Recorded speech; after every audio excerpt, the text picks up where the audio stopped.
Game Trade.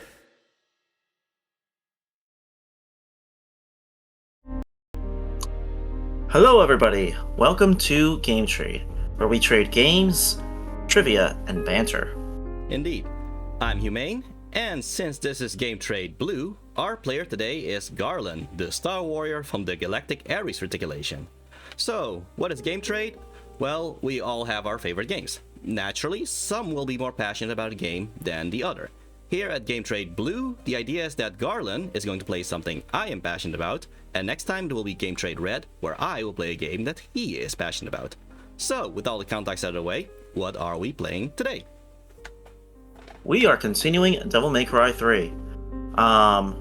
We've done 2 streams of it now so far, with me playing on both times, and we're going to be continuing. Let's see how many missions we can get through today. Probably still won't finish it, but I think we can make some good progress. Yeah. And, hello, Balakiel? Yeah, now this is gaming. Yeah. This is a game trade, you could say.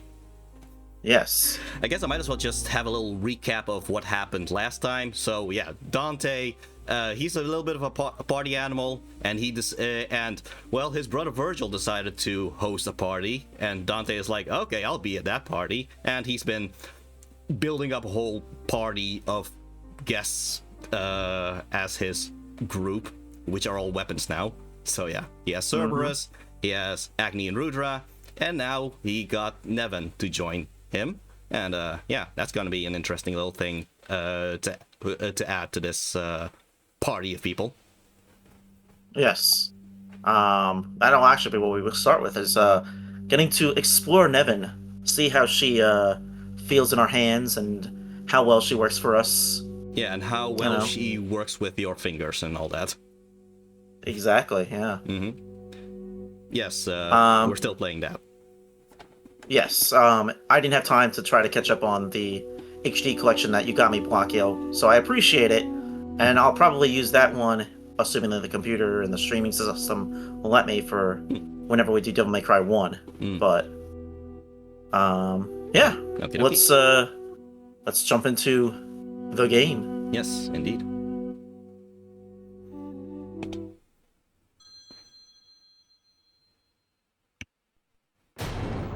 Wanna know the name? Devil May Cry. Nice setup there to have it at the title there. Yeah. We'll pretend that was intentional. Indeed.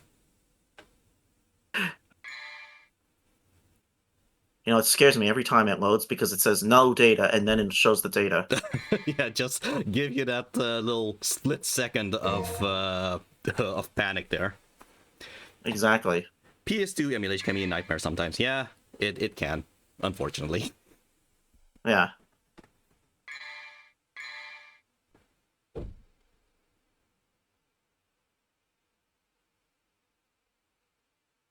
Also, just a reminder, you can still just practice your button mashing on the loading screen. Oh, yeah. Forgot about that. Soon we will reach the lair of judgment. Timon Nigru will finally regain its full function and lead us into the demon world. The world where Sparta's power has been sealed. And the one who will lift the incantation is you, his own son. It must be fate.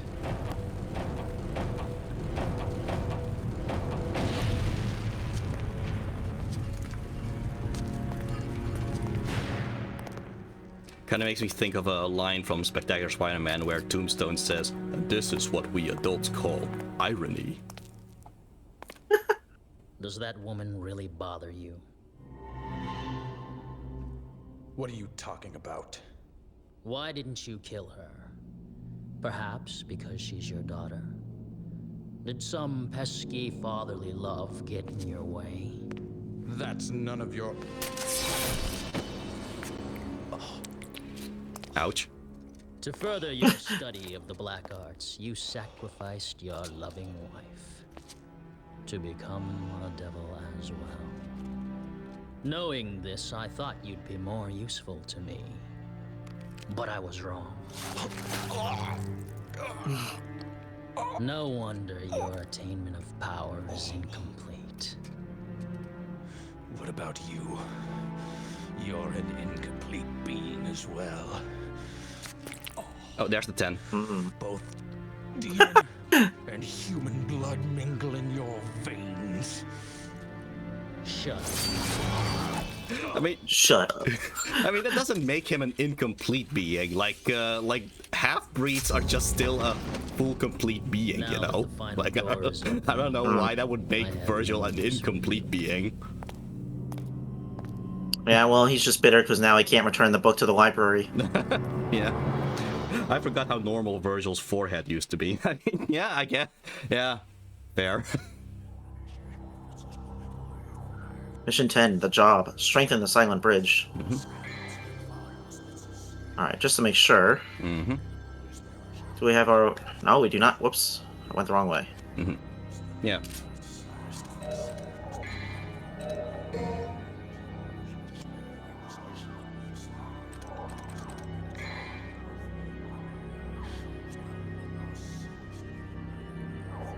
Okay. There we go. Okay, so, yeah, what makes Nevin a little bit trickier to play with compared to the other weapons is the fact that all other weapons, they have a lock-on and back attack and a lock-on and forward attack. Nevin also has a lock-on and left attack and a lock-on and right attack. To balance that out, Nevin's attacks usually are single attacks. They're not combos. They're more so single attacks that you keep charging in order to add more bats to fire. So that's kind of how that balances out. But yeah, that's part of what makes Nevin a little bit trickier, is the fact that you're gonna have to also remember that there's a left and a right lock-on attack. And a right lock-on attack. Okay. Alright, That would- well, let's that grab would- this first. Yeah, that would be left based on where Dante is facing, of course. A mask of magic stone made by an ancient priest. It is said he who dons it can walk on water. So Oh. this mask turns you into Jesus. Either that or that one lizard. Oh yeah, the basilisk lizard. Yeah.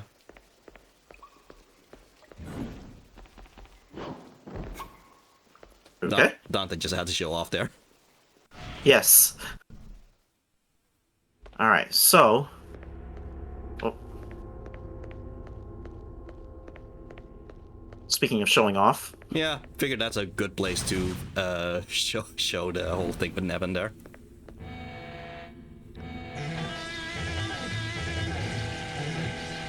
Yeah, so if you hold down, you will add a bit more bats to it. And that's with and that's with every single one of the attacks except for lock on right. Except for lock on right. Yeah, Okay. lock on right is like a single shockwave. And that would be right So based on where Dante is looking, so that would be left for you then. That's, yeah. So left for me. Okay. There, that one. That shockwave one, that's the only one that that Dante doesn't really charge. Everything else, you can charge by holding triangle. Okay. There's also, because every single one of the attacks, every single one of the weapons have like that button mash attack.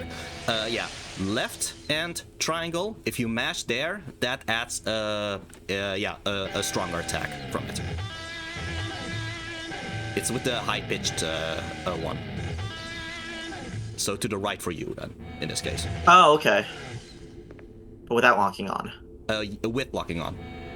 Everything With locking on, okay. Everything with locking on. Yeah. So that one, if you actually mash that one, that becomes a new attack. Wow, you have to mash a lot then, because I'm... No, there we go. Yeah. But yeah, you're gonna have to be a little bit more precise with what direction you are pushing with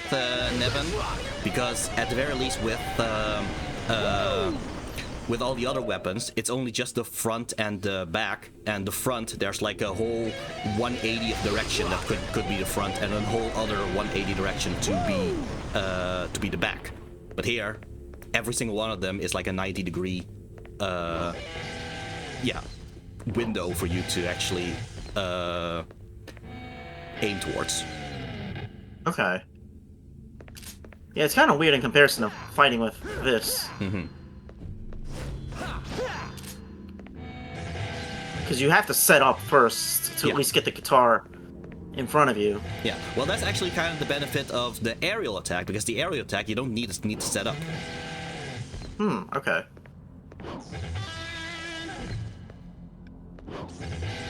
This one you can also just charge, and he'll just charge as he slowly falls down to the ground.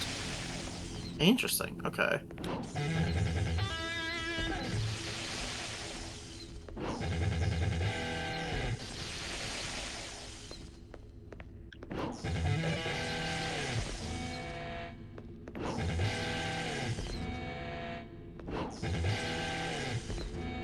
Yeah, so it's only with Swordmaster that you can actually have the Nevin turn into the sickle that that Dante showed off in the cutscene before all this. Yeah, it's only with Swordmaster. Otherwise, Dante will not do the sickle attacks with Nevin. Okay.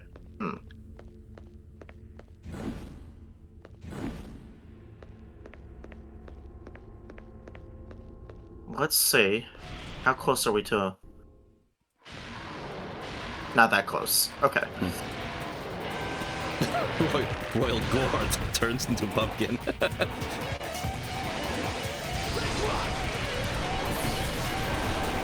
Nice.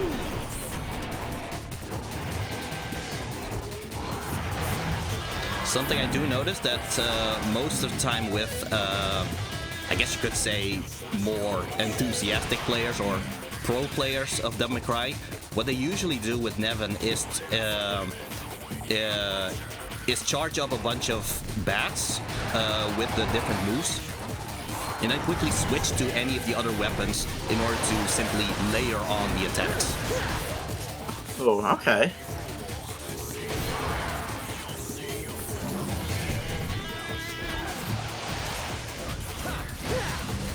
Okay, I can see how that would work, yeah. Yeah. As long as you've got the quick reflexes to do it. Exactly.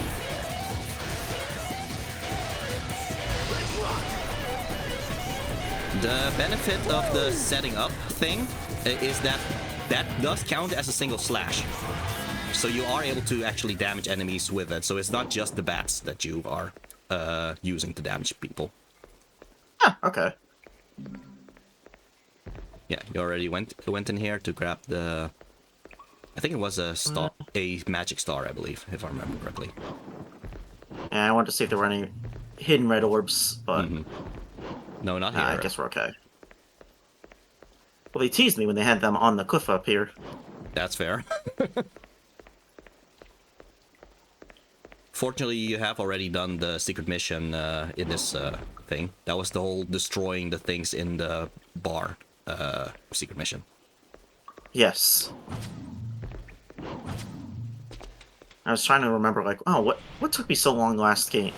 Last stream. Oh, yeah, it was all those Yeah, fair. secret missions. Anyway, there was a combat educator here that needed to be charged from the heavens and all that. Oh, yes, let's see. You want charge from the heavens. Okay.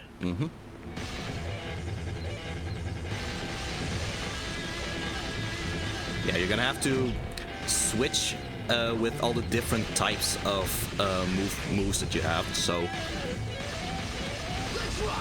Alright, good. There we go. Okay. Fortunately, this one is relatively easy. I think, at least for me, the most difficult combat educator is one with Nevin. So, I'll probably point it out when that comes. My suggestion for that one is actually just to switch to Swordmaster, just to have a few more moves. That's a good idea, too. Yeah. But that's for when you actually reach that part.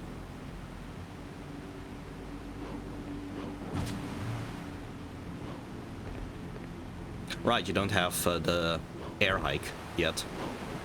Not yet. Yeah, this was where you got the spiral gun. Yes.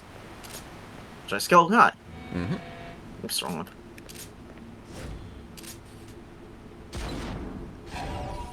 What? Nope, I didn't mean to do that either. Dante got too excited from the spiral gun and just let his double trigger loose just a little bit. That's the benefit of spiral power. Alright, let's see.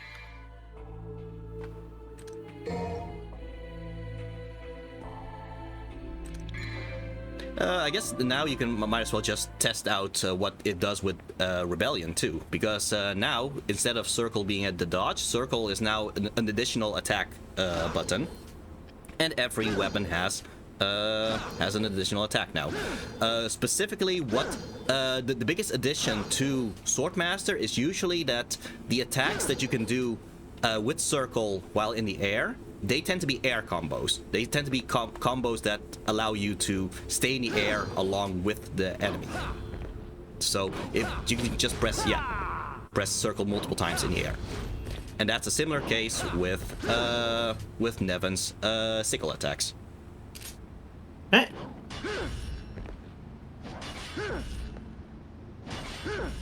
Okay, so that's that. Yeah. Ah, okay. Right now, each of them only have like one additional aerial attack and one additional ground attack. It's by leveling up Swordmaster you gain additional moves. Okay. That's pretty cool. Yeah. Let's see. Just for the sake of showing off.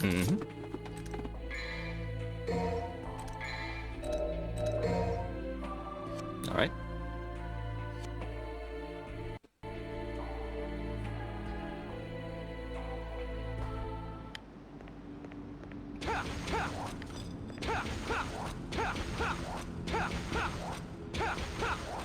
Yeah, that's that one's usually pretty good if you just need to hit all the enemies around you.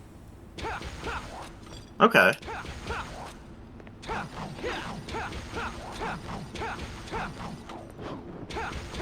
Also, just a good way to just keep the combos going, because Cerberus, well, all nunchuck weapons usually are designed in order to just keep moving, keep the combo going and all that. Right.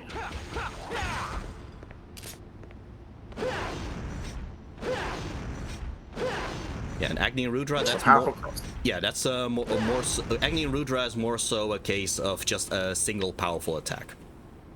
Right.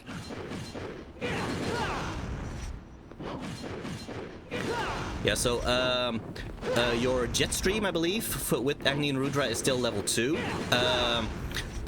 If you have leveled up Jetstream to level 3, the final slash, the final slash of Jetstream would be similar to how the circle attack is, where you get a bigger attack at the end.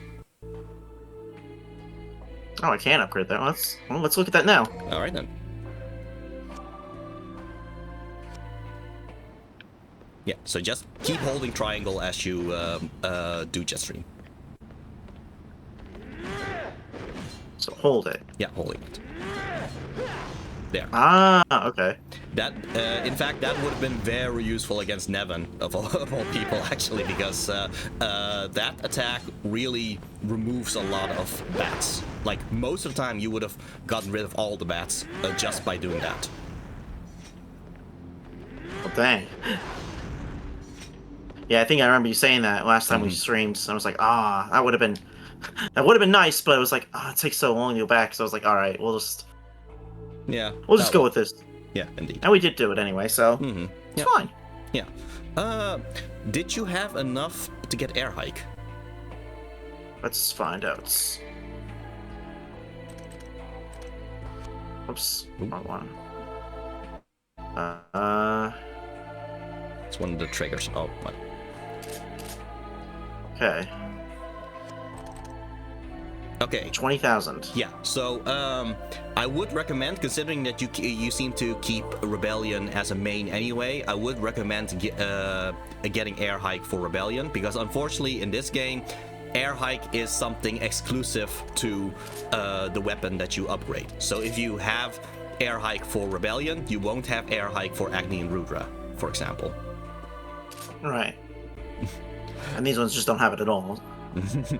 Are you getting shirtless Dante for the fangirls and me? I mean, we've already had shirtless Dante for mission 1, but yeah, it is possible. Yeah, you do unlock shirtless Dante just by beating the game once, I believe. So I do wonder if you put shirtless Dante in the thumbnail, if that'll boost up views.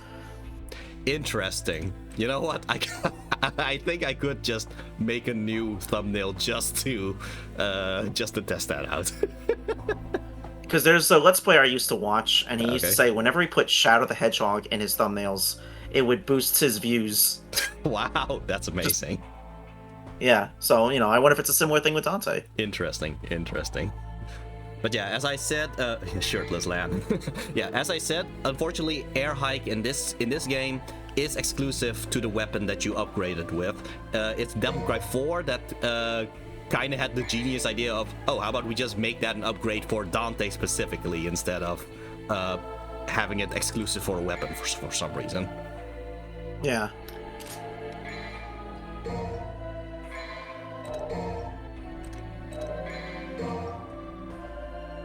Alright then. Now I can show off Air Hike. Mm-hmm. Okay. There we go. Beautiful.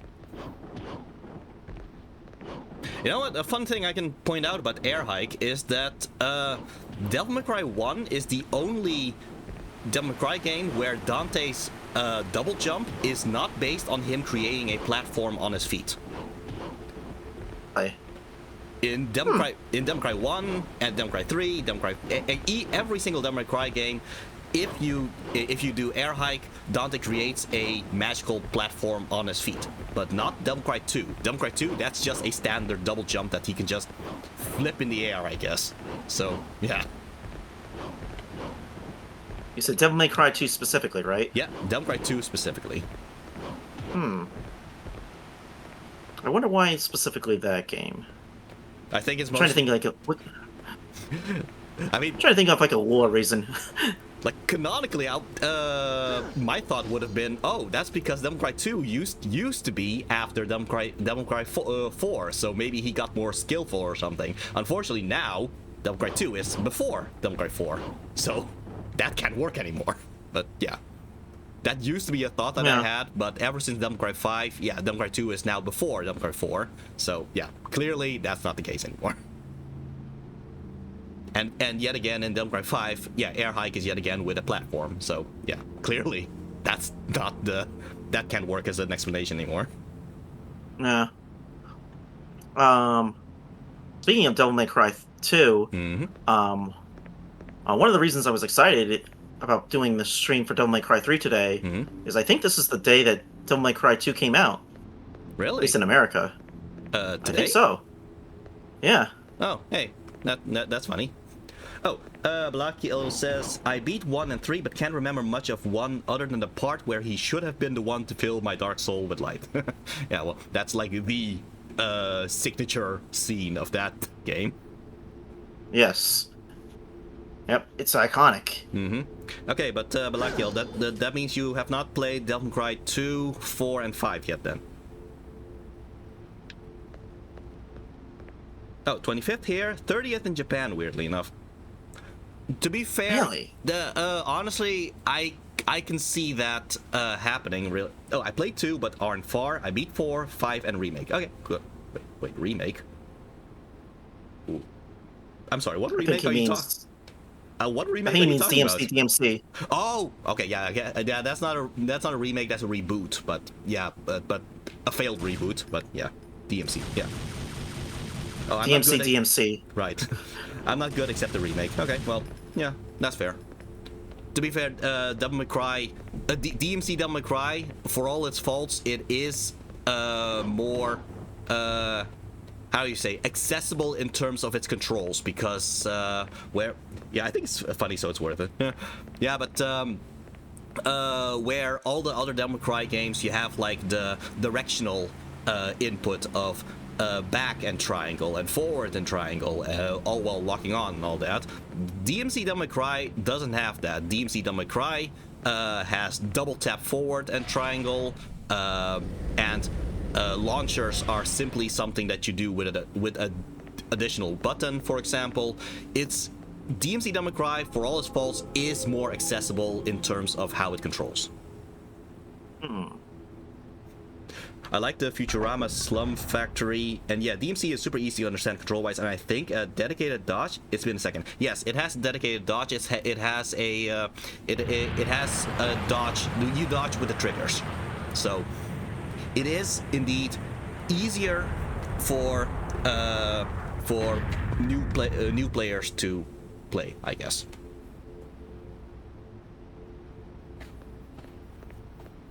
But yeah. Yeah, it's not so much Devil May Cry walking. 2 Day. Yeah. Nice, Devil May Cry 2 Day. Yeah. Anyway, this is So in honor of that, let's just fire guns a bunch. Oh yeah, that's fair. That's how you're supposed to represent the Devil May Cry 2. Yes. But yeah, what were we saying? Yeah, this bridge, this isn't so much walking on water as the mask was advertising itself as. Like, you're walking above the water, yes, but you're not walking on water. Yeah, a bit of false advertisement. Yeah. Also, is this all in Tema Negru? Yes, it is. That's interesting. Yeah. Oh, I'm terrible without my dodge button. You're walking on the water using the bridge as a big shoe. Yeah, that works. That works.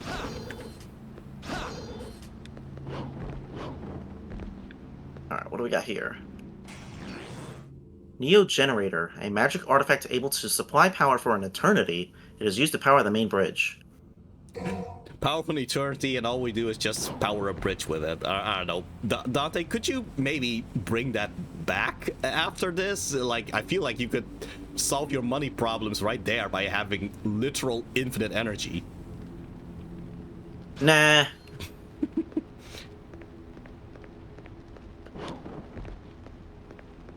Also, Dante was getting pretty hot up there.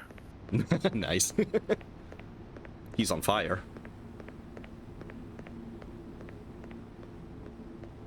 Alright, what does this say? Anything else? No. Okay. Yeah, we've already gone through that statue.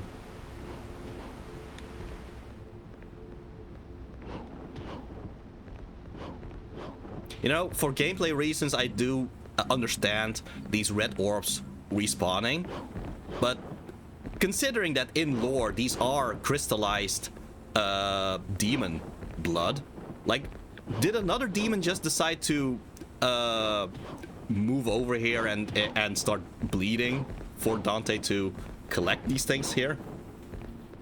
Maybe. Oh, you can also just tap jump. Yeah, tap jump as the wall jump. That might help getting up there. Okay, there we go. Reboot Virgil is funny. I hope they find a way to bring him into the main series as a joke, like how the American Godzilla showed up in Final Wars. Oh, I would love to see mainstream Virgil beat up Reboot Virgil. But that's me, I guess. I wish I could buy the red orbs with real money. Funnily enough, you can with Devil May Cry 5. Like, they literally have DLC where you get red orbs by buying the DLC. So there you go. That's actually an option. Yeah, that does sound vaguely familiar. Yeah. It's been a while since I played Devil May Cry 5, and I haven't beaten it yet, but that sounds about right. Yeah, even though you get like the amount of red orbs they sell on like a stage, yeah.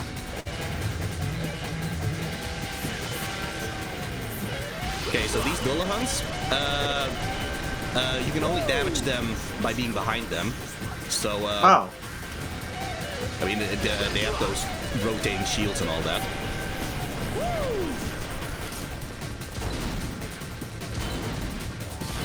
I think they are immune to bullets. Darn. We cannot do DMC 2-day after all. Ah, dang. Okay. I wonder if there's a different enemy coming up that might be a little bit more vulnerable to guns.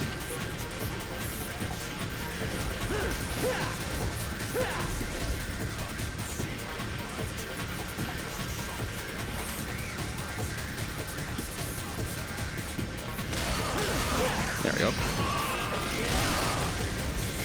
Oh, oh! Oh!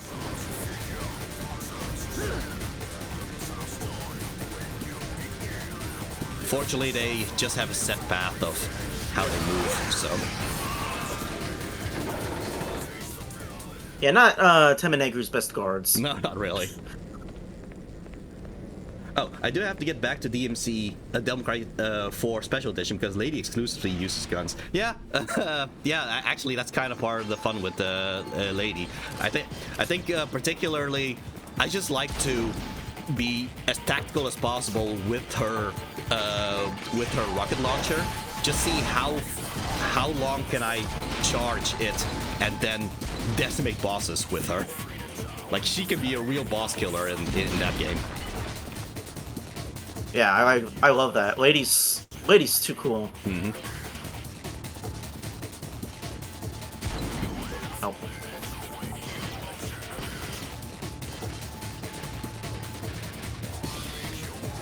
Whoa.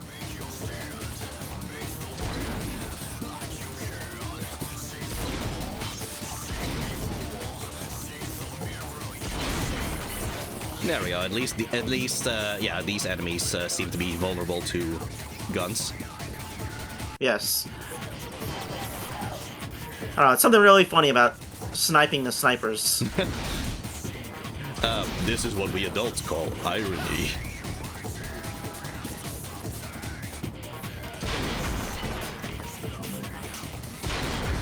Just a reminder, you can also just do the whole switching between Ebony and Ivory and Spiral in order to have a little bit more of a rapid fire thing there. Oh yeah, that's right. In fact, Somehow it reloads faster. In fact, if you ever played Devil May Cry 2, that might be a trick that you could practice, really, because by doing that, you may end up making the rocket launcher very overpowered.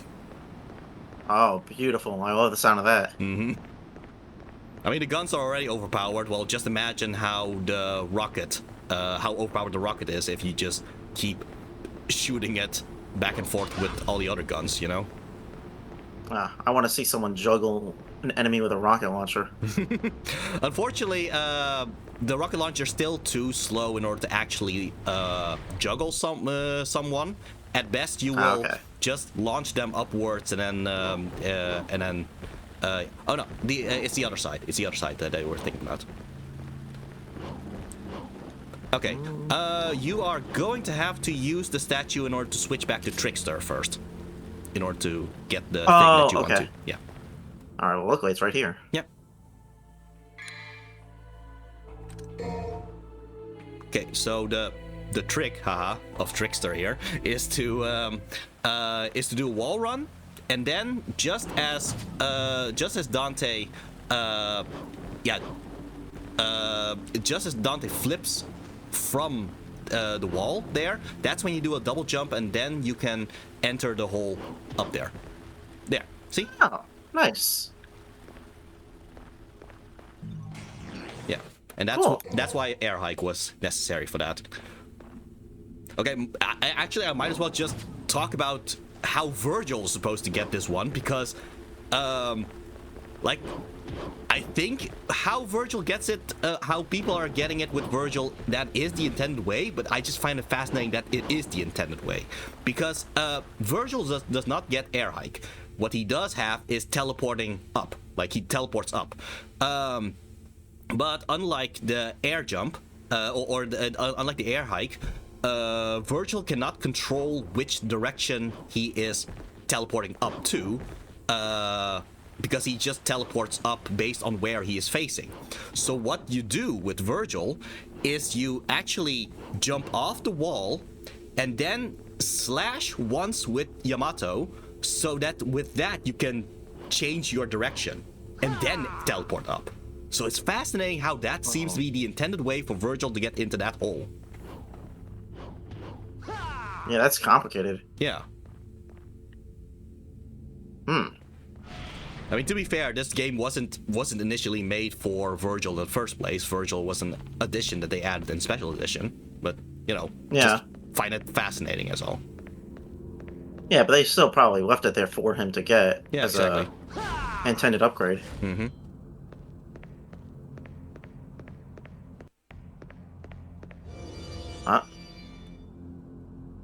Time for more spiders. Oh, and I didn't bring Agni and Rudra. Oh, sheesh, yeah. Oh man, and there was even the whole statue of God in Time in the previous room. Oh well. Well, Virgil does figure out how to get into the hole eventually, indeed. as Nero proves. Uh-huh.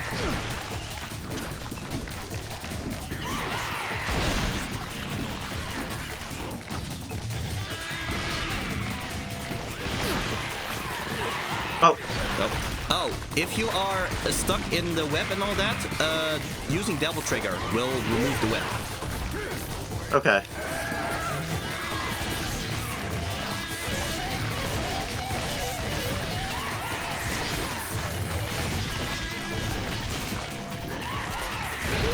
Alright, let's do this.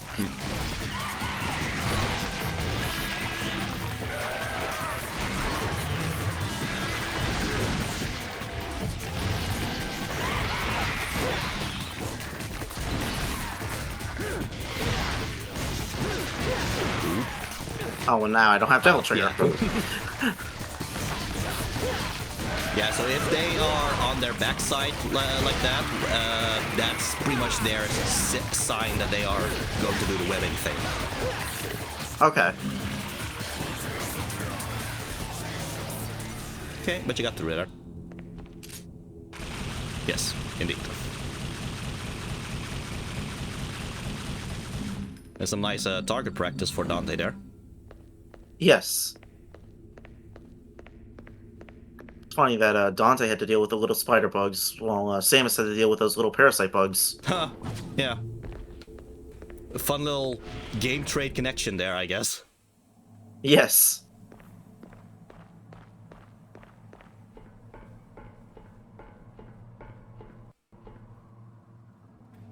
Anyway, time for some soccer.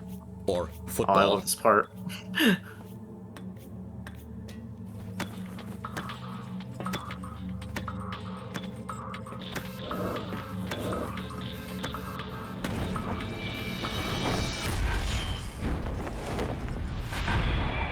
Okay, Amazing. I just let that play out because I just want to point out that if you play as Virgil, not every cutscene will be repeated with Virgil, because obviously there are cutscenes and all that.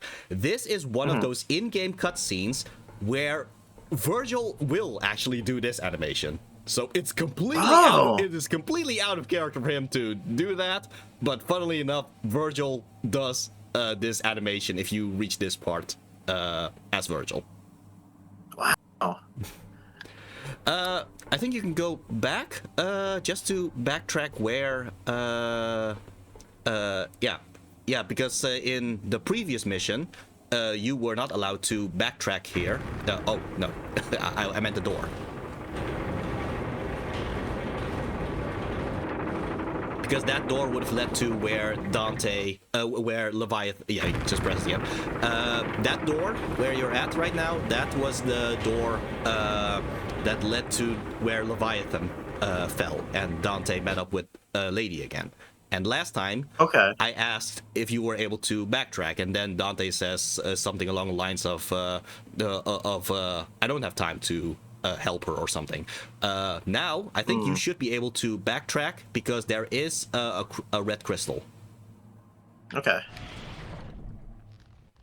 Yeah. Didn't land front. Yeah, it's up above there, but you might as well just check down first. Yeah. Anyway, here's Leviathan. Wow. There you go. But yeah, I don't know how much we know about Dante and Virgil's past, but maybe they were both really into soccer when they were kids. That would be hilarious. What we do know, actually, of Dante and Virgil's childhood, comes from a manga of Devil May Cry 5. They actually show Dante and Virgil as kids and all that. Okay. And actually, they seem to do a lot of sparring with wooden swords. Funnily enough. Ah, okay. They like to spar and they like to play soccer. Yep, indeed. I guess that's canon now. Or at least Yes. our head canon. Yes, and Virgil's okay with doing it because no one was there to see him doing it. Fair. He's like, well, Arkham's not around yet. Let me just play some soccer. Yep. Oh, I just noticed. You can really see the RE4 Leon Kennedy in this version of Dante. Indeed, yeah. Which is funny because, yeah, Dante for Devil May Cry 1 indeed was Leon, or at least a version of Leon. But it's kind of funny how with Devil May Cry 3, which is made after Devil May Cry 2, is actually a bit more Leon. Kind of funny how that happened, considering that you would think they would want to differentiate him from Leon the further they go or something, but no, he's actually very Leon, actually. I think he's more flippant in this one because he's already had an emotional arc. That's fair. Could be.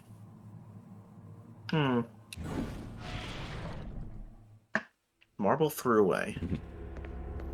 Also, oh, yeah. Also, this is a little bit early here, but there's the 11 already. Oh.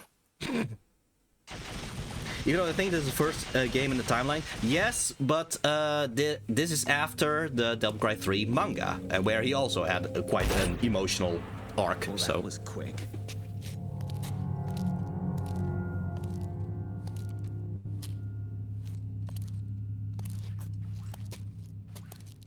That man. Did you kill him? So what if I did? Woo!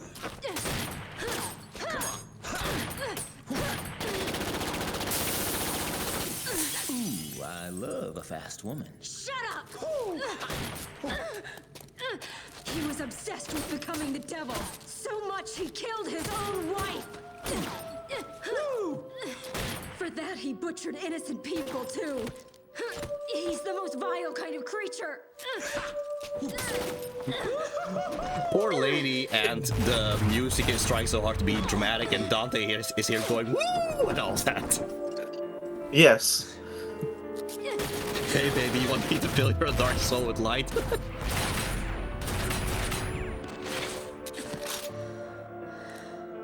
To top it off, that filthy scum is my father. Well, we have something in common. I have a dysfunctional family too. Wait, a demon. This is my father. My family. This was all supposed to end by my hand.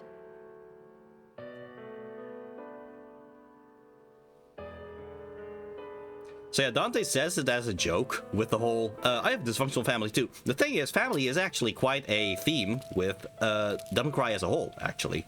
Just the whole idea of family, that's kind of a theme that's ongoing the entire time. Well, that's a switch. Yeah. Just go. I Dang don't it. care anymore. If only I was playing on the Switch. Huh? I said if only I was playing on the Switch. Family, huh? When you're here, you're family.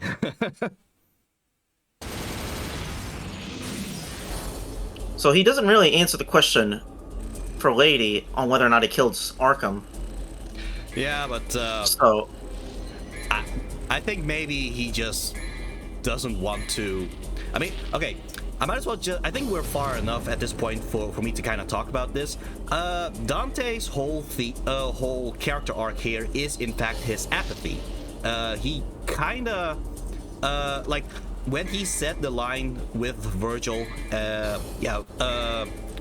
Yeah, father, I don't have a father. I just don't like you. That's all. That's kind of the thing with Dante in this game. That he doesn't want to be genuine. He doesn't want to be sentimental. He simply wants to beat up Virgil because he just doesn't have anything else to do.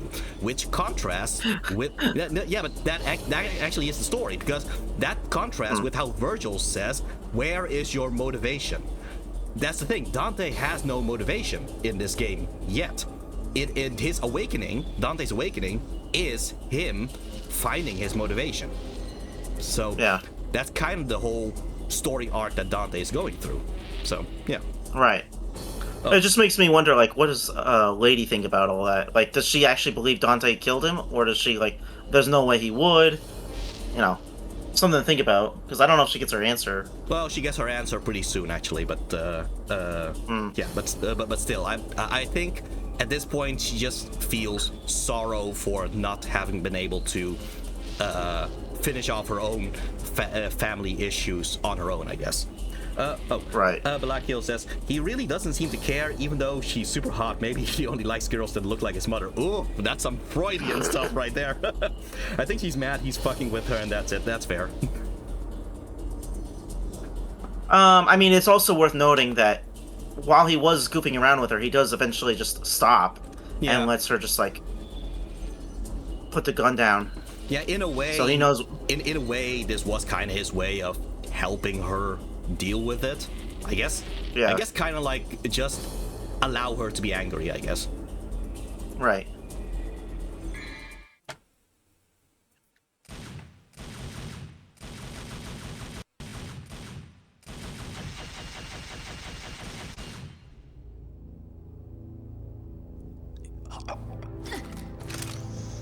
Where am I?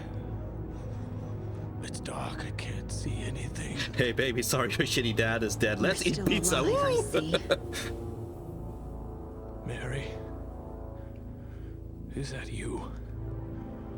What's happening? Where's your mother? My mother? You killed her, remember? Yes. That's right. I killed her. With my own hands. What horrible thing have I done? I was too weak.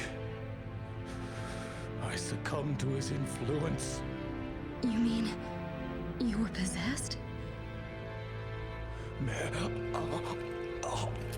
Father?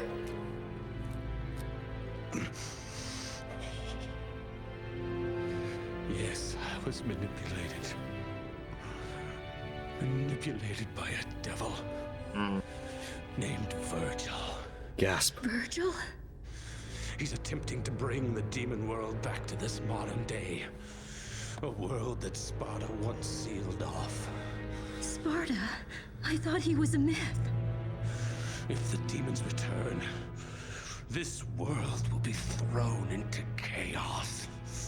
Stop him.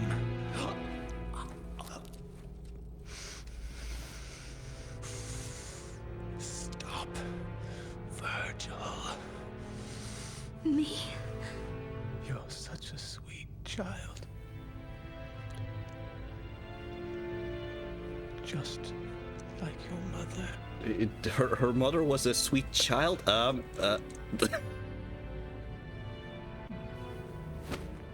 Father? Chaos, is this the part where you gather the emeralds?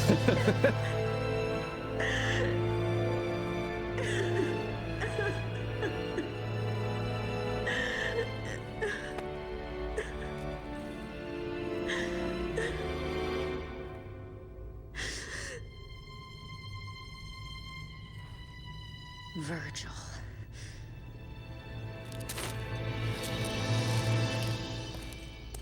So, I feel like we all probably know where everything is going with the story anyway, but just for the sake of presentation and not spoiling anything, I do want to point out Arkham was not at this door when Virgil stabbed him.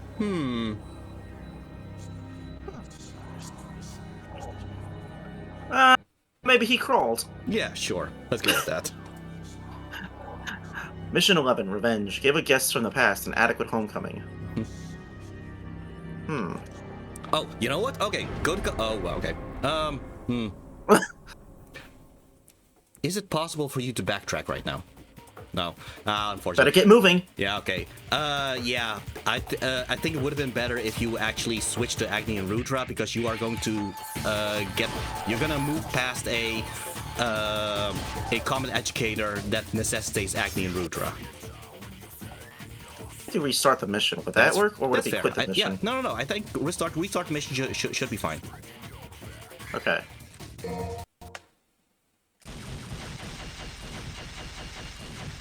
Better get moving. That's a very Sonic thing to say. That's true. That is quite a Sonic thing to say. All right, Okay. so you said Agni put and on Rudra. Agni and Rudra. Yes. Okay. In fact, Agni and Rudra will probably be pretty useful against the boss of this mission. In fact.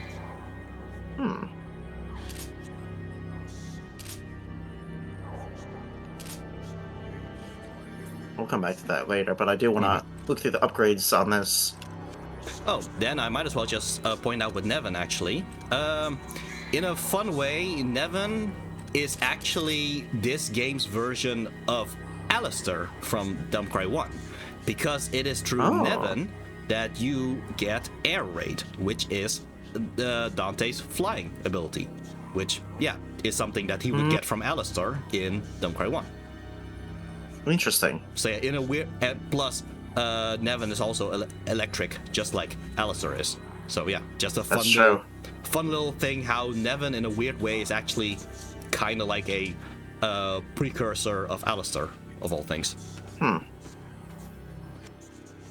Intriguing. All right. Now let's start the mission proper.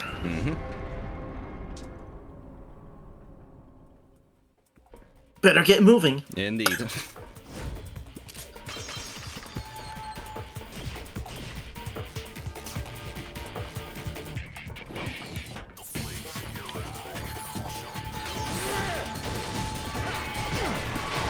Yeah, just a reminder that the jet stream thing, that's just holding down rather than mashing. Ooh! Oh, well, you beat him anyway, so... Okay. Is it established how Dante feels about chili dogs? You know what? I think the only foods that we have ever seen him eat is pizza and strawberry strawberry milkshakes. That's, I think, the only thing that... Okay, no, that's a lie. Because in the novel of Dumb Cry 1, Dante has a drinking contest with Gilfer. Yeah, I'll let you guys figure out who Gilfer is supposed to be. Hint is in the word itself, Gilfer. But yeah, Dante has a drinking game with Gilfer. So, which goes to show that Gilfer is actually a little bit of a lightweight compared to Dante when it comes to drinking. So, fun fact there. But unfortunately, the Dumb Cry 1 novel is no longer canon because of Dumb Cry 3, in fact. Because it cannot coexist with Dumb Cry 3. But for a time, the Dumb Cry 1 novel used to be the actual prequel to Dumb Cry 1.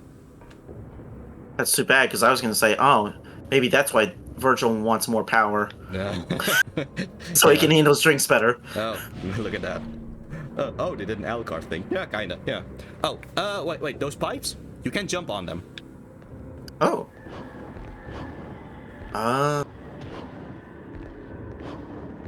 Let's see. You're gonna have to be a little bit precise.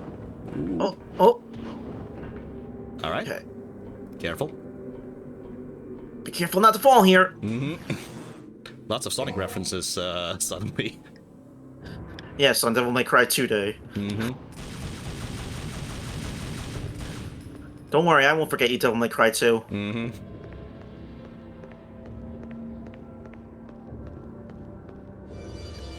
Yep, okay. Funnily enough, we're gonna jump from Sonic references to a Mario reference. Because how you beat these guys is they essentially work like a boost of Mario games. As in, they only become solid if you don't look at them. Oh. Yeah, so you were already jumping on pipes. That's true. I guess we were already kind of doing the Mario thing. But yeah, the trick to them is just get close to them, then look away, and then start slashing. That's pretty much the best way to kind of deal with them. Because when they are completely smoke, yeah, at that point, you won't really damage them.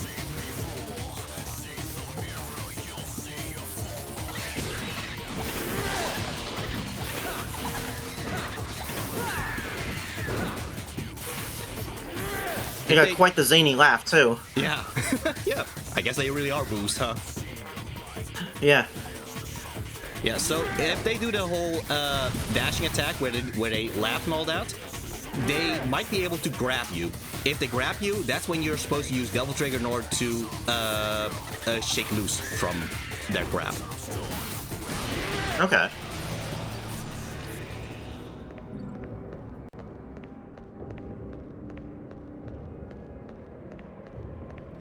Is their laugh also a sped up Bowser laugh? What? Okay, I guess that's something I missed. Were the Boos laughs sped up Bowser laughs then? That's kind of funny if that's the case. I never heard that before. That's interesting. Huh. You know what? It would be funny if their laughs are in fact sped up versions of Jester's laugh. That would be kind of fitting. I don't know if that's the case. I don't think so, but I don't know. Just a fun thought there. Yeah.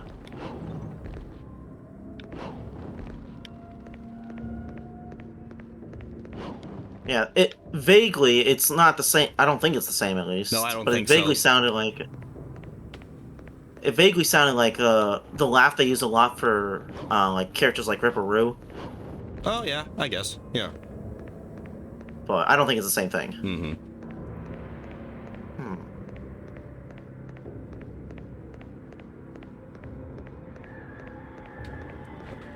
Oh, I think in World I'll have to find it. Whoops, 64 laugh.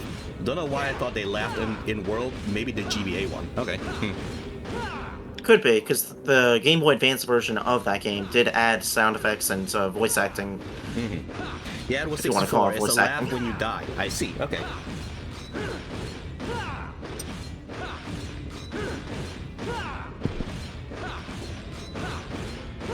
Well, speaking of Nintendo, here's block pushing. Yeah.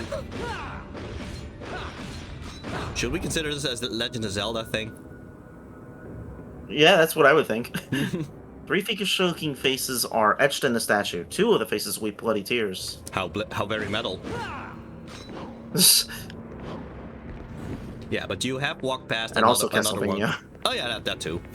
But yeah, you have walked past another one of those blocks, so I think you kind of have the idea of what you're supposed to do now. Yes. Bloody Tears? No, that's it. Now it's Castlevania, yeah.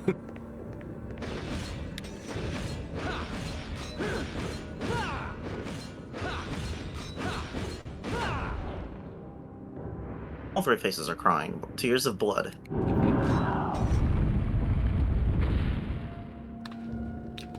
The funny thing is that the upcoming boss, their theme music is called Bloody Tears. Oh! Interesting. Not this boss, I was talking about the actual boss, because the Hell Vanguard has been very much demoted at this point. Yes. Wow. Considering that one failed Virgil. Yeah. He's like, you're all getting demoted now. Yes.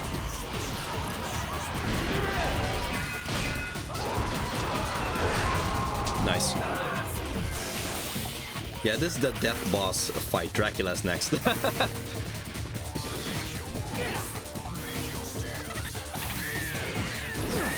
Oh.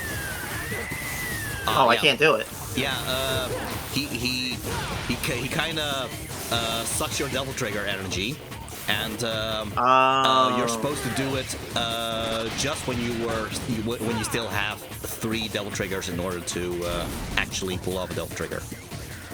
Okay. Nice. Actually, speaking of... Okay. Yeah, unfortunately, you don't have Nevin right now, but I guess when you are Nevin, when you do have the Nevin weapon again, you can, in fact, do Devil Trigger, in which Dante actually does look like a bat, so there's another Castlevania thing there. Ooh.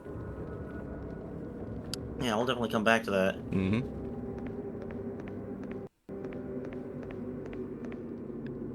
Yeah, so because all 3 are crying tears of blood, that's why the path to the right is now open.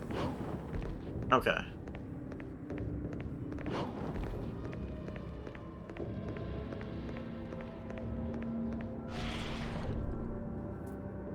Temperance Wagon. Okay, so there are 2 things. First, by slashing that statue from its left, I believe. From its left? Yeah. The other, the left of, yeah, there. Oh! Okay. Yeah, that's how you get that, and that's how you get that. Holy water. Okay, and to the right there's the Combat Educator for Agni and Rudra, and that's why I recommended to... Gales and Flames. Oh, but now I don't have Swordmaster. Dang. Oh yeah. This is the one where Kaneko Kazuma designed the Devil Trigger so they look like SMT demons, right? Yes, indeed. That's why he was in Nocturne, I think. Yeah, that's why Devil Cry 1, Devil Cry 2 Dante was in Nocturne. Yeah. But yeah, the Devil Trigger is indeed designed by Kaneko Kazuma.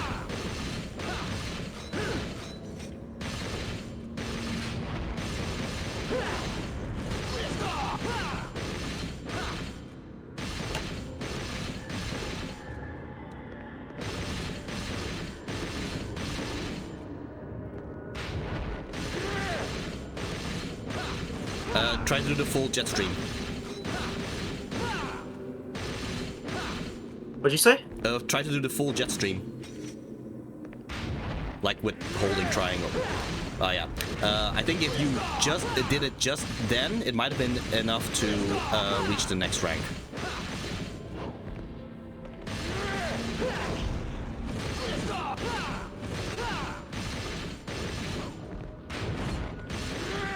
Man.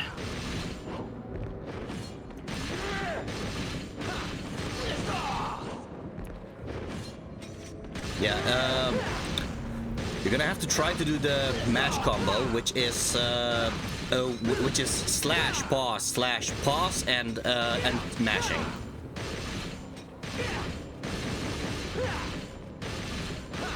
Okay, try the jet stream now. Okay, no, that's just enough. Good. Whew. Okay. Oh, nice. All right. I think I'm a little bit better with Agni and Rudra compared to other things, but good. Yeah, I'll have to try to remember to look for statue so I can do it with Swordmaster for other stuff.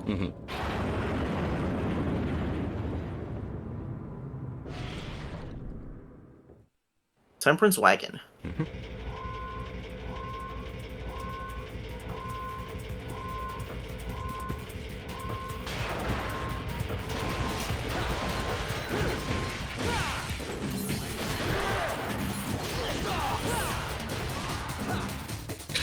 Every time I hear this song, I still hear it as if the singer is saying the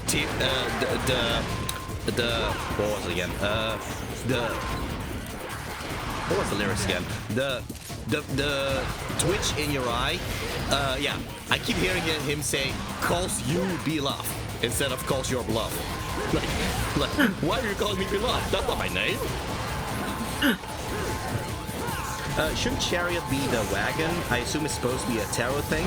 As far as I know, they don't specifically reference tarot in this game.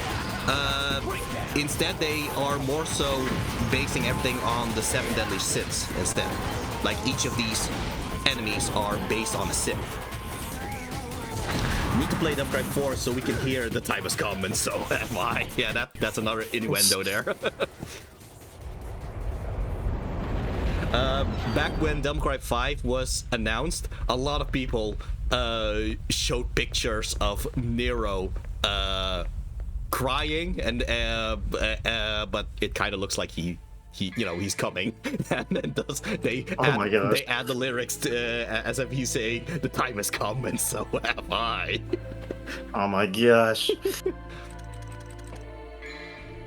Yeah, so for this boss, I do recommend you to stick to Agni and Rudra, in fact.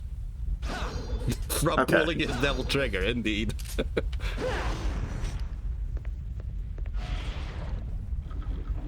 Torture chamber. Sounds like a nice place. Yeah. It's not so bad. Mm-hmm.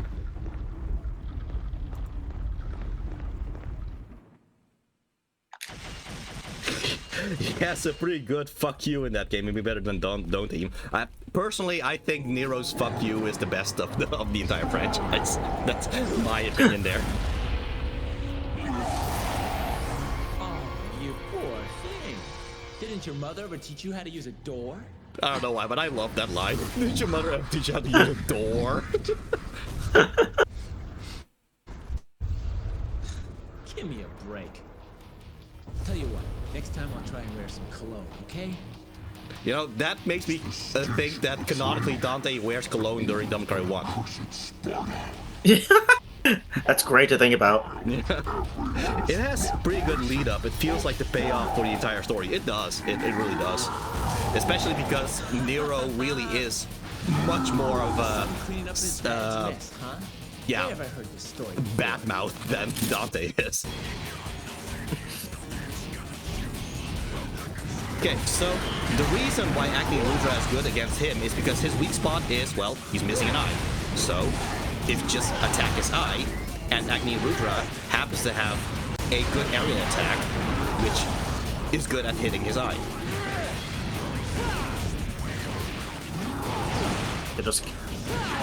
Oh good, I got him. Yeah. So yeah, that's why Agni and Rudra is just a good choice against him.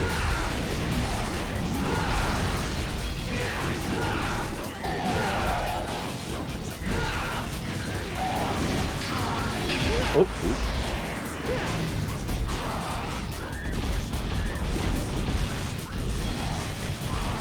Okay, if you want, you can try to play tennis with him by hitting back Play those tennis? things. Yeah, try to hit back those things. You can.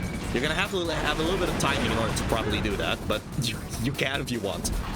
It always looks so cool if players do it, but I can understand it's not something everybody can do, but yeah. Yeah, it's the Shadow Ganon fight.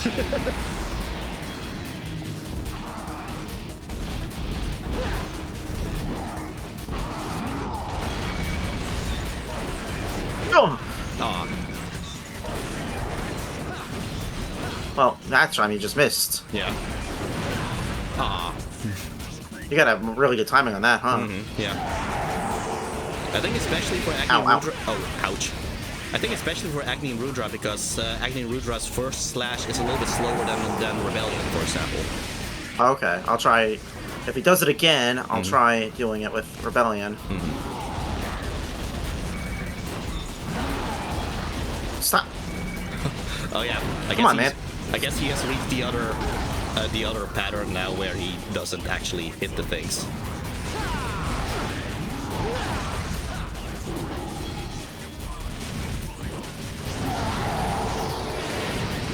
Ow, ow, ow. Okay. Ouch.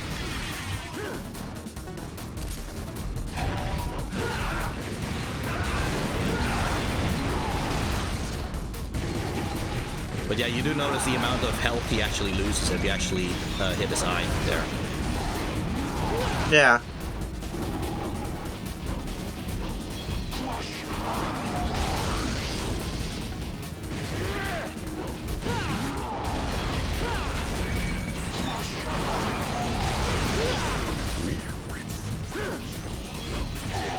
Nice. I do find it fascinating how how his name is Beowulf, but his design is very Pazuzu, if anything. Like the actual demon Pazuzu.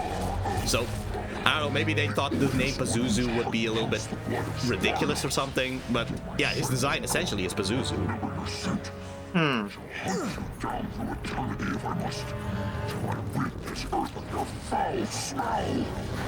You know, the Sparta bloodline really must smell terrible to other demons then. Yeah, no wonder they hate them. For my father. Come on, man. Cut me some slack. Oh, you know, sins to the fathers and all that.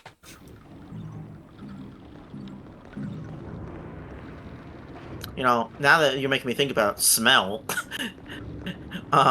it would be really funny if, like, cologne was like a stealth tactic in the games. Huh. Yeah, okay, you know what? I have something to say about that because there's a game called Tenchu Z. In fact, one of my channel points things is from footage of Tenchu Z. That's the lurk like a ninja thing. In that game, smell is actually one of the ways enemies can spot you, because if you are too close to either blood or are sitting too close to trash for too long, you will get a smell meter, which means that you will have an aura around you where you will smell. So even if you are in the shadows, the enemies might be able to smell you and go, hey, there's someone here. So yeah, that's an actual gameplay thing in that game. That's amazing. Oh yeah, I keep forgetting to show Lan the Voltaic Black Knight theme from Devil May Cry 5. I think that's one of the Mega Man Zero composers. Oh yeah, I think it was. Interesting. Also interesting, Arkham seemed to have been moved in some shape or form. I guess someone just decided to pick him up or something. Yeah, probably. But they left a book. Yep. Tenchu is like real life, indeed. Am I misremembering, or does a Metal Gear game also use a smell mechanic? I don't remember smell particularly. I know there's hunger. I'm not sure if smell really was a thing, though. No, the Virgil It's been a long playthrough- time since I played it. The Virgil playthrough is just an escort quest where you carry Arkham's body around. Yes, indeed. That would be pretty funny. Just have that whole dramatic scene of Virgil stabbing Arkham, and then he's like, okay, but I can't just leave Arkham here. It just decides to carry him around. I need more power because Arkham is so heavy.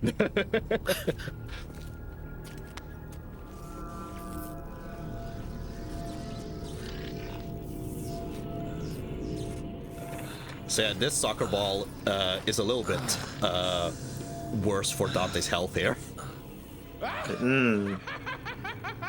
This is amazing! Even the Devil Boy is no match for it.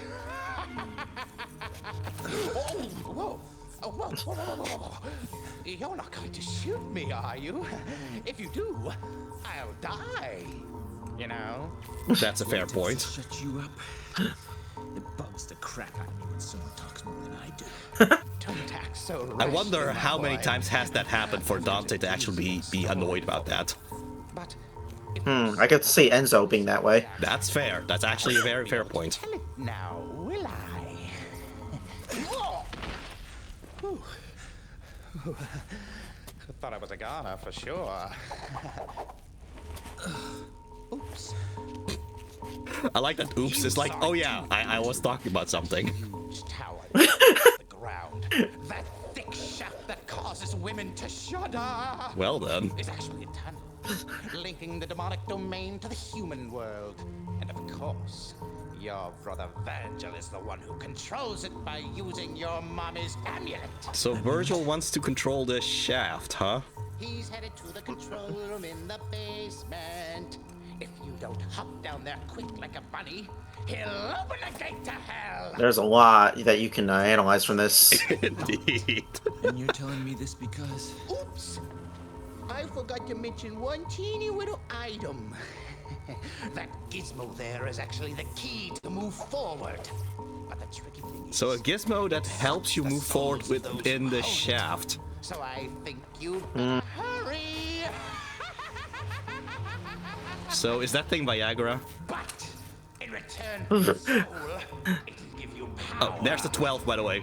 The thing he's hanging on. Let your young spirit Oh. drive you, and go for it. Yep, you're right. Like it's That's such pretty a, clever. Yeah, it's such a particular shape, isn't it? Yes. Wish you would have told me that in the first place. You big mouth moron.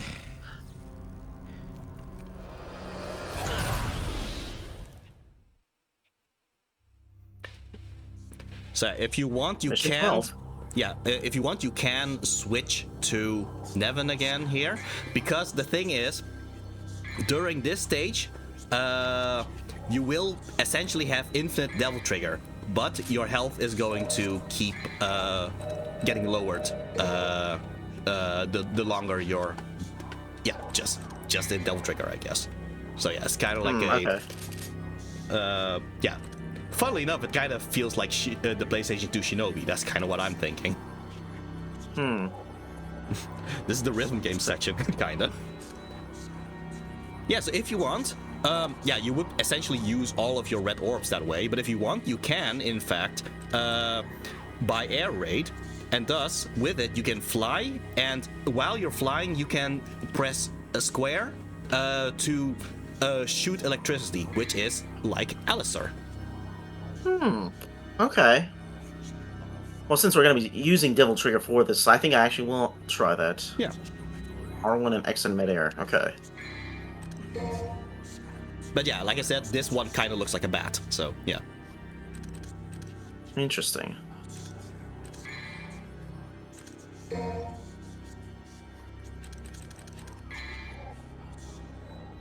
Alright. Mission 12. Hunter and Hunted. Reclaim the bridge before the soul is lost forever. The soul being your soul, but okay.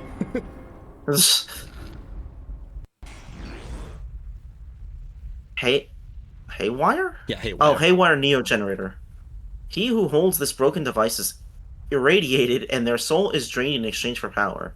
Alright then. Yeah, so you're in Rebellion right now. If you switch to Nevin, that's when you can actually do the flying thing.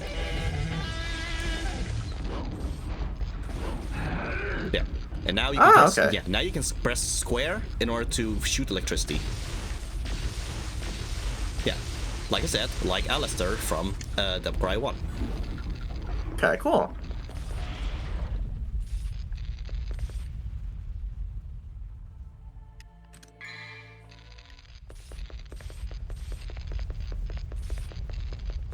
Yes, I was mentioning PlayStation 2 Shinobi. Well, it pretty much is, because, yeah, your health is draining right now, but enemies will now always drop green orbs, so they will always heal you. So it's kind of like you're kind of it's kind of like a race against the clock kind of thing, where you need to defeat these enemies as quick as possible in order to get green orbs so you can survive. Interesting. Also, I guess this is also kind of Devil Cry 2. Devil Cry 2 day, I guess. Yeah. Devil May Cry 2. Aw, you. I had a good combo going there. I was almost triple S. Yeah.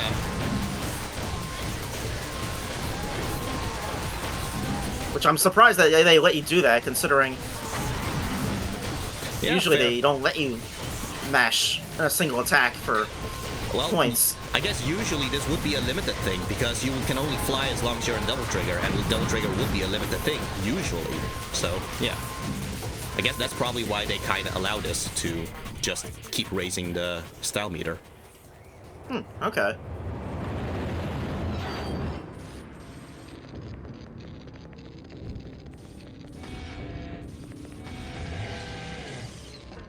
Give me that. Yeah.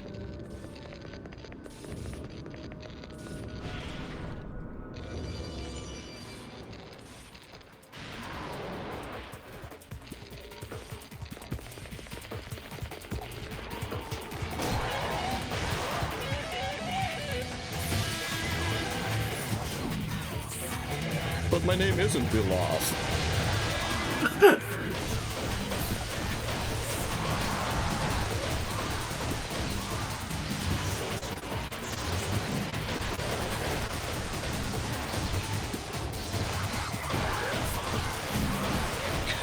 It really is pretty good, though. Yeah. One thing that this air raid thing it does differentiate from Devil May Cry 1 is that in Devil May Cry 1 the vortex move, which is the Giga Drill Breaker kind of move in the air that you just did. In Devil May Cry 1, it actually homes in on the enemy. It homes in vertically. In this case, you do kind of stay in whatever height that you are while you are flying. So that makes this air raid just a little bit less powerful than the one from Devil May Cry 1. Okay. Oh, is Flock of Featherface from this game? No, that's from Devil May Cry 1. Flock of Featherface is from Devil May Cry 1. It is in Bayonetta, yes, which is a reference to Devil May Cry 1's because Devil May Cry 1 was made by Hideki Kamiya, and Hideki Kamiya made Bayonetta. So there you go.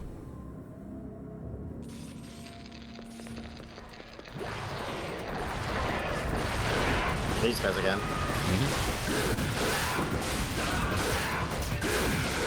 You know what? I genuinely don't remember if Nevin counts as a projectile against these guys. As a projectile? Yeah, because would that turn them into stone is kind of what I'm thinking. No, it doesn't. Okay. So even though it's kind of like projectile move, it's not enough to actually turn them into stone, I guess. Okay. Yeah. Okay. I don't think this is worth using a rebirth for, so just do continue instead.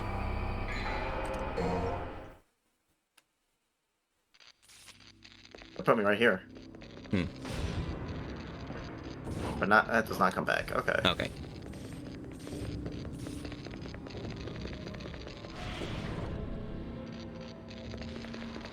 Actually, now I wonder, have you actually played Bayonetta before? Not yet. Okay.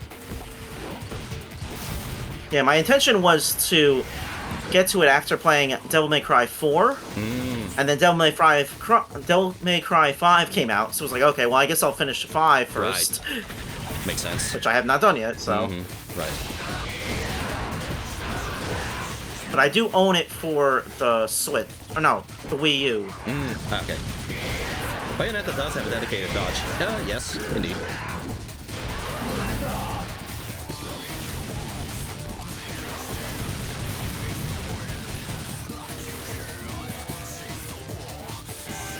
Yeah, just a reminder, they only solidify if you are looking away from them.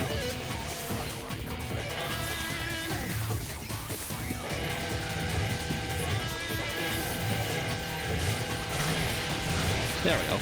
That works.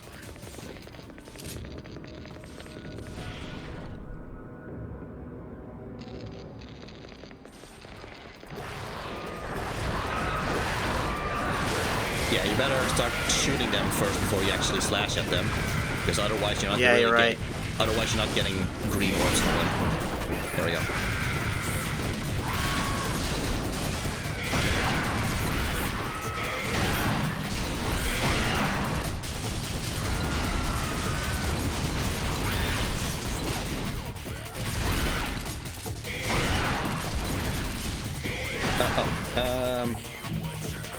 Okay. I don't think you were playing on PC when this happened, but weirdly enough, Bayonetta 1 is on Steam. It is. I assume the publishing rights from Nintendo didn't apply to the first one, since I think it was a PlayStation 3 game at first. Yeah, in fact, it is only Bayonetta 2 and 3 that were actually half published by Nintendo. That's why.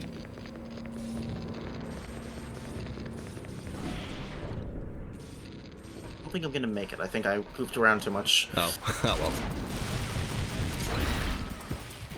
Oh Oops. well.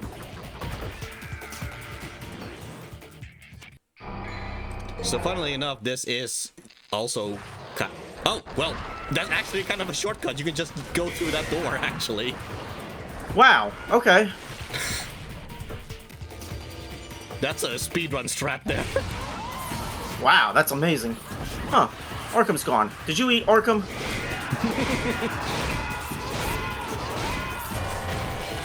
It's kind of a funny thought to have for Dante there. Oh, there was a spin-off game as well, right? One where you play as Cereza? Yes, indeed.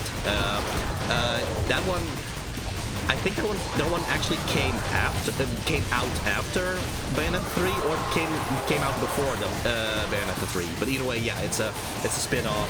It's not really, it's not even like actual Bayonetta gameplay. It's kind of like its own thing.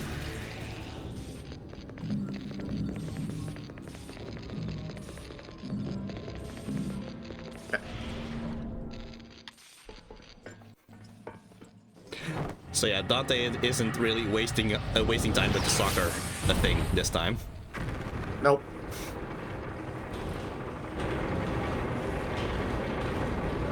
I'm assuming Virgil does the same sort of animation too. Yeah, he does. Okay. But there you go. From this point on, it's no longer infinite Devil Trigger unless you actually beat Dante Must Die difficulty, in which case you unlock Super Dante, in which case you do have infinite Devil Trigger. But that's an unlockable for if you beat Dante Must Die mode. Interesting. But Bayonetta on Wii U is better because you can dress as Princess Peach. Indeed, that's kind of the benefit of working with Nintendo, I guess. It allows you to do these weird crossover costumes things. That's also the case for the Wii version of Fatal Frame 2. In the Wii version of Fatal Frame 2, you can dress up the two main characters as Mario and Luigi, which is hilarious. That's amazing. Yeah. Anyway, yeah, that lightning portal, that's another fight with Jester. This one is optional compared to the first one, but you can if you want, and you do get more red orbs from fighting him. Okay. Let's see, can I get anything from Nevin yet? No. You only get Super Dante if you collect all 7 Chaos Pizzas, and 4 I think had a few, which replaced the horny outfits. Oh, Fatal Frame 4. Yeah, Fatal Frame 4. Yeah, indeed. Yeah, that was also a case of they had Fatal Frame 4. No, 4, 5. Yeah, it was 5. Thank you. Yeah, Fatal Frame 5. It has a whole mechanic about how wet you are, making you more susceptible to ghosts and all that. Which meant that for the Japanese release, they of course gave the characters swimming suit costumes. Nintendo didn't like that, so for the American release, they made it so that you get Samus suits instead. It's amazing. I forget Fatal Frame 5 exists because 4 didn't come out here for a while. Yeah, 4 only came out recently for the US here. The re-release has them on all consoles though, I think. Yeah, indeed. Well, no. 1, 2, and 3 does. Oh, the bikinis you meant. Yeah, okay, yeah. Also, can you go into my thing? I think I have a unwanted guest. What? There's a bot. Oh, okay, I see. Yeah, I'll take care of that.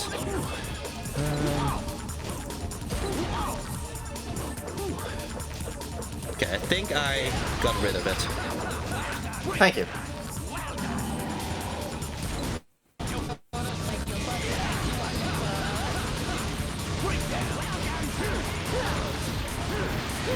Interesting that did not appear. Turns out we were not talking about you, Balakiel. But yeah, it's interesting that did not appear on my chat. That's interesting. Yeah, they must be just somehow specifically targeted. Huh.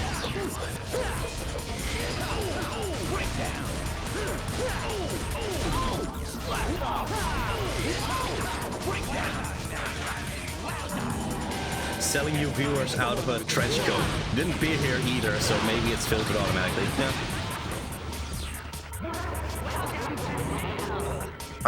Speaking of balls...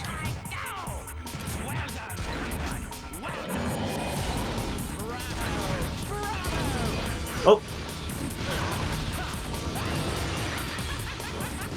Yeah, this kind of implies that Jester seems to be in control of these the red doors thing. That's kind of interesting. Huh.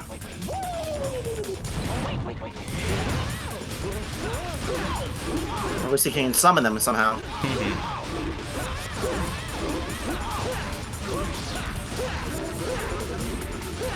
Oh. Also, just pointing out a detail, how this ball thing has a blue and red eye. And in fact, Jester himself also has like a, yeah, bluish, reddish duality thing on his design. I wonder if that. I wonder if that's significant in some way. Could be.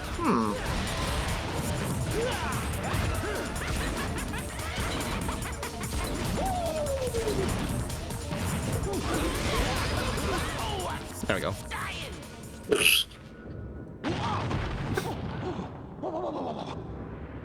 Excuse me.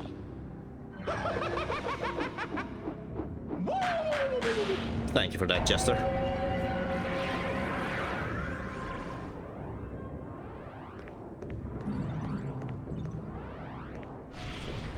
Now, I will be right back, so I'll check in a few minutes. Okay, then I'll just switch to the Be Right Back stream right now. Okay.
And we're back. Alright. Sorry about that, everyone, but I think we should be ready to go. Okay. So, let us proceed with, I assume, the boss. Did you hide the body? Is that what you were doing? No. Why would I... It's all fine, don't worry about it. Alright then. Besides, someone else took Arkham's body. Ah, I see. It wasn't me. Okay. I was here the whole time. Mm-hmm. Underground Arena.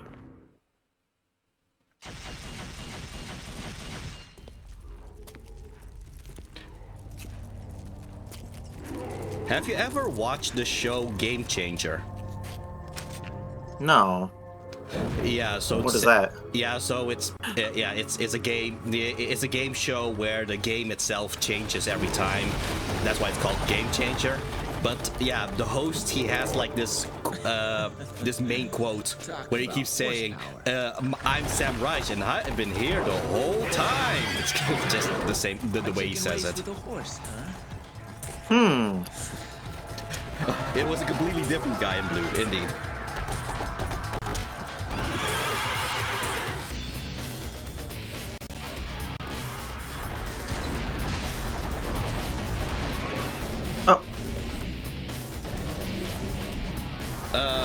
Which weapon did you have equipped right now? I see. Rebellion. Okay. You know, it is funny. I keep feeling that the best options lately are with Acme and Rudra. It's kind of fascinating. You would think they would want to kind of sell Devon just a little bit or something, but yeah, both Garyon here and Beowulf, they both kind of benefit by using Acme and Rudra instead. Never really thought about that.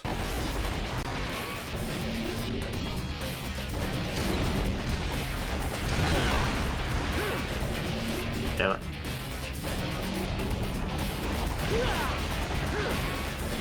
Okay, so there's a... I'll just let you try it for a bit right now. Oh, nice, okay. At least you got through that. Yeah, the advantage of having Spiral. Hmm? I said the advantage of having Spiral. That's true.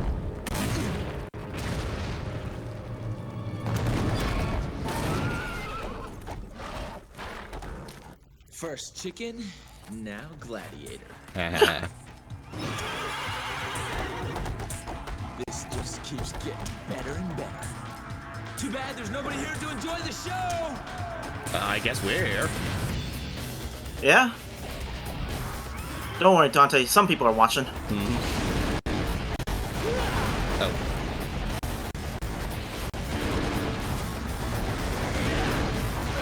Oh well. Yep. Dang. So what I was going to say is, I don't know if it's worth it to do Rebirth if you haven't really gotten that much progress, honestly.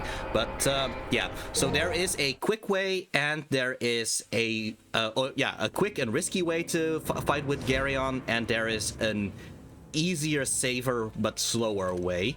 The thing is that Garyon eventually tires out, so that Garyon will just kind of stop by itself. That usually would be a good time for you to just start comboing Garyon. So that's the safer way. The more dangerous way, but the quicker way, is to try to stop Garyon while Garyon is running, in which case Agni and Rudra would actually help, because that aerial attack of Agni and Rudra does a good job of stopping Garyon in his tracks if you just hit him right in the head as he passes by. So yeah, that's kind of the two ways you can fight against Garyon. Either just keep dodging Garyon until Garyon tires out, or try to, I guess, manually knock him down as he passes you by. Okay.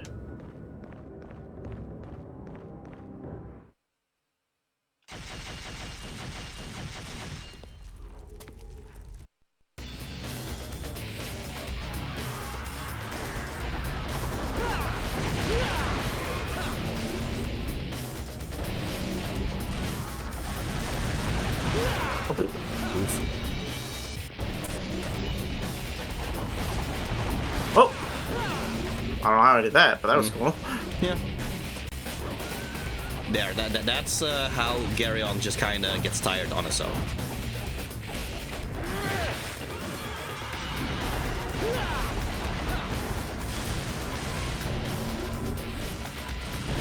But yeah, if Garyon gets tired on his own, usually he kind of stops pretty early, which makes it so that you're gonna have to move quite a bit more to actually reach him. But now in this case, you seem to be in a right place. It's just not the right orientation, I guess. Oh, you got him though. That works.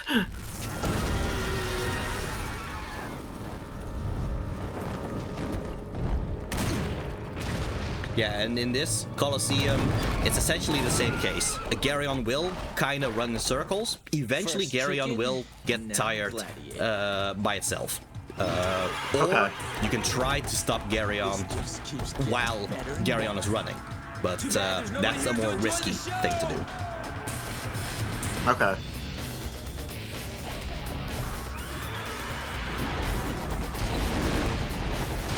Oh!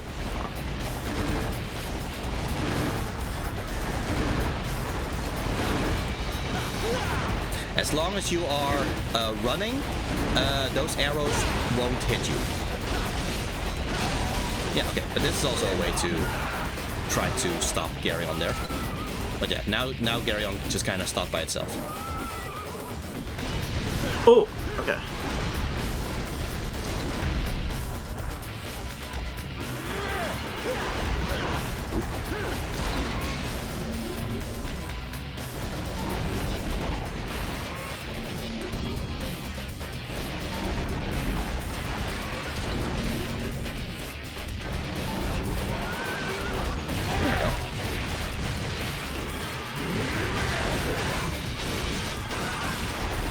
So I see it's got two targeted points, the horse and the carriage. Yeah. Does one get destroyed before the other? No, there are just two things that you can damage. However, if you specifically want to stun Garyon, you're gonna have to attack Garyon specifically. Okay.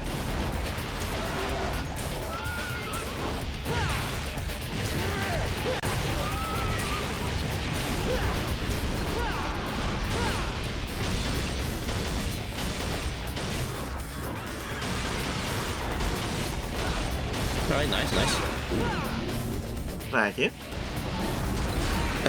DMC2 Day also takes place during Horse Week.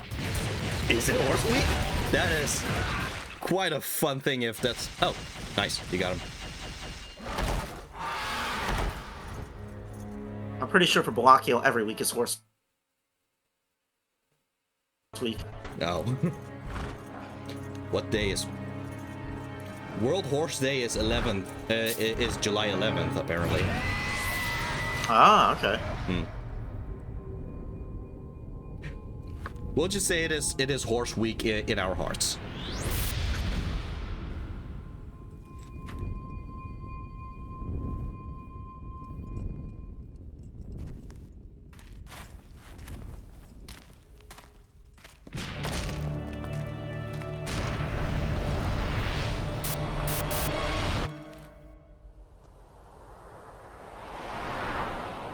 Yeah, and somehow in canon, Dante is just not going to use this ability anymore.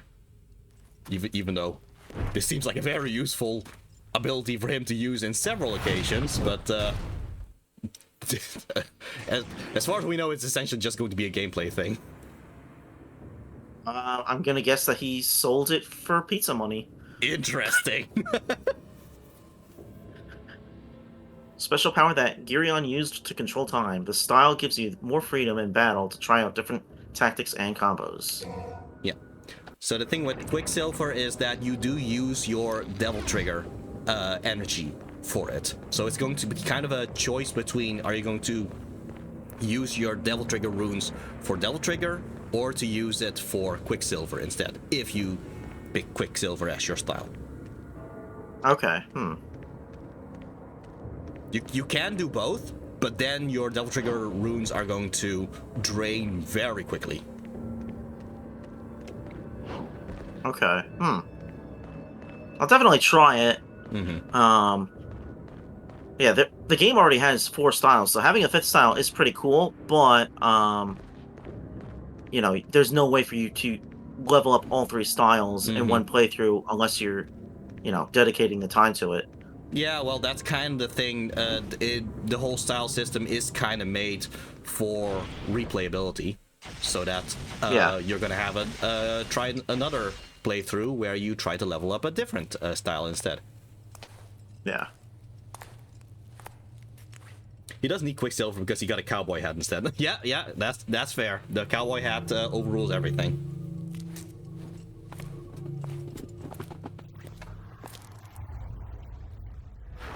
I found you, seed of Sparta. I told you that I remembered your rancid scent. No matter where you run to, you could never hide from me. You know, Beowulf is probably the most unlucky of the bosses here. Really. Yeah. You're not the one I faced before. But this smell, there are 2 of you. That's Sparta had 2 sons.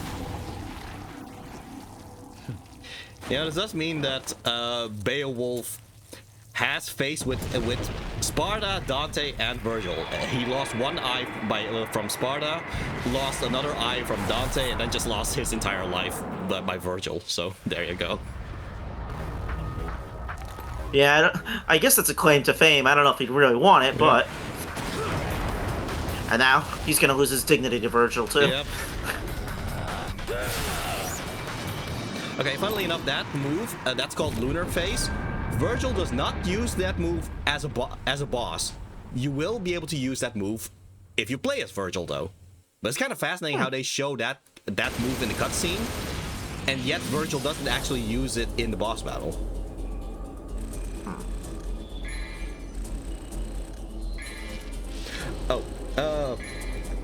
Oh wait, he does have one horn. I made a joke about like 20 references, but I think that's a reference to Zod from Berserk.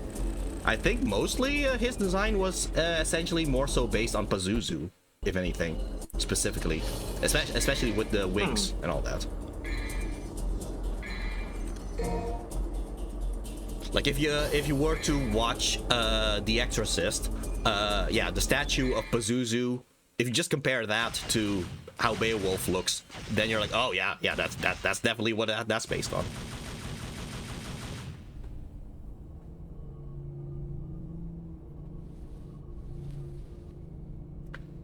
Does he have his donger out too? Fortunately not, I guess. But there you go.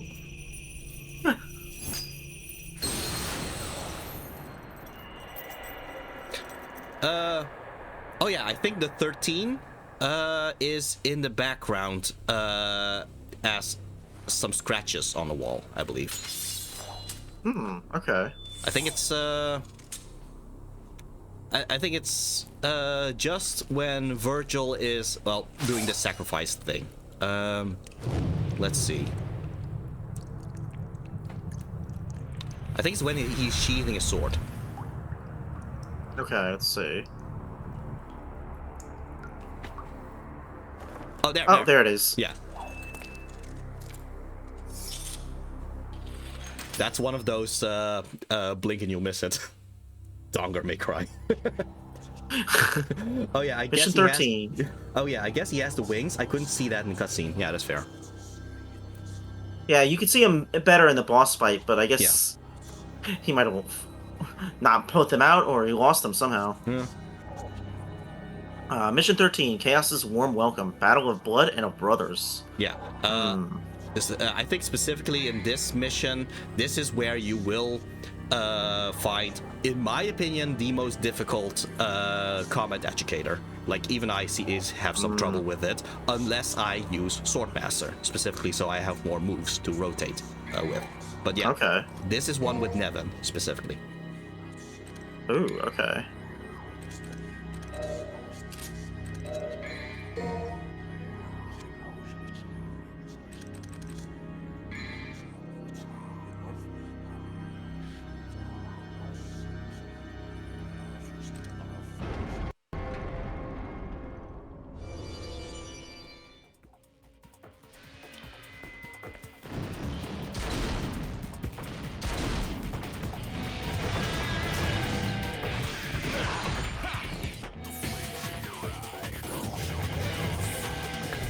You know, I have a very special little connection with this room in particular because someone made a video of Virgil going through this specific battle and using the charged Devil Trigger aura thing in order to beat all these chess pieces.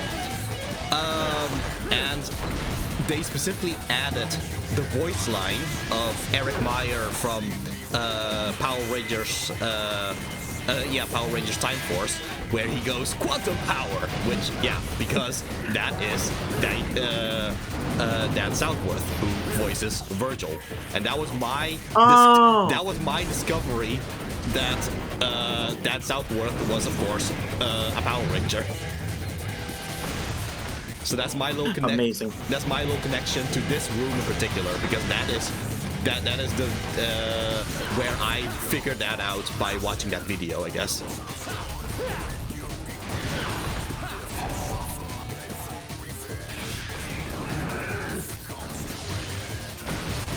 Was he the Blue Ranger? No, he was the Quantum Ranger, which is like the secondary Red Ranger. Like I guess Sixth Ranger in that case, because there you had you had two Red Rangers. One is the regular Red Ranger, and then one was the Quantum Ranger, which is an additional Red Ranger, but kind of like a rival character. Nero was also Power Ranger. Yes, he was the Black Ranger, the second Black Ranger from the Mighty Morphin Power Rangers. Johnny Young Bosch. Oh, yeah, one of these is not like the other. I'm happy you noticed that. Secret Mission 8, Tough Guys, destroy every enemy. Yeah, so these are like just very strong enemies. The mission, it says tough guys. They are the tough guys, so yeah, good luck, I guess. I think I saw a spider there, which makes me think, dang, I wish I had. I named Rudra again. Sheesh.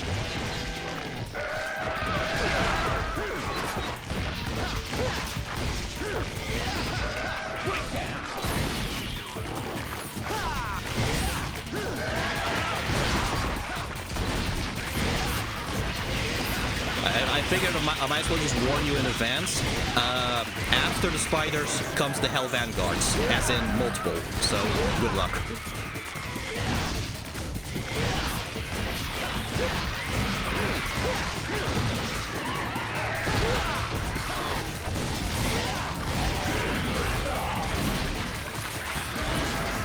Yeah, I already hear the Hell Vanguards coming. There we go.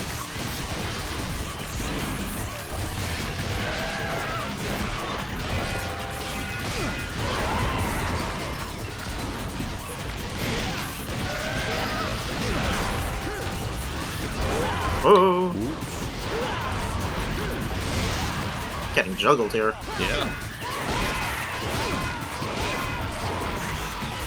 Oh man, you have no idea how difficult this mission actually is if you actually play Dante Must Die mode. Because in Dante Must Die mode, these Hell Vanguards, they will have additional teleport attacks. Like, here they only do one teleport attack at a time.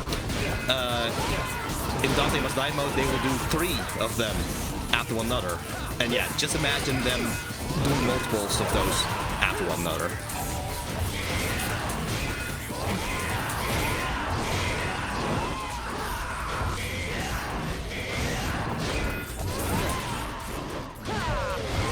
Nice, that's one. Alright, almost there.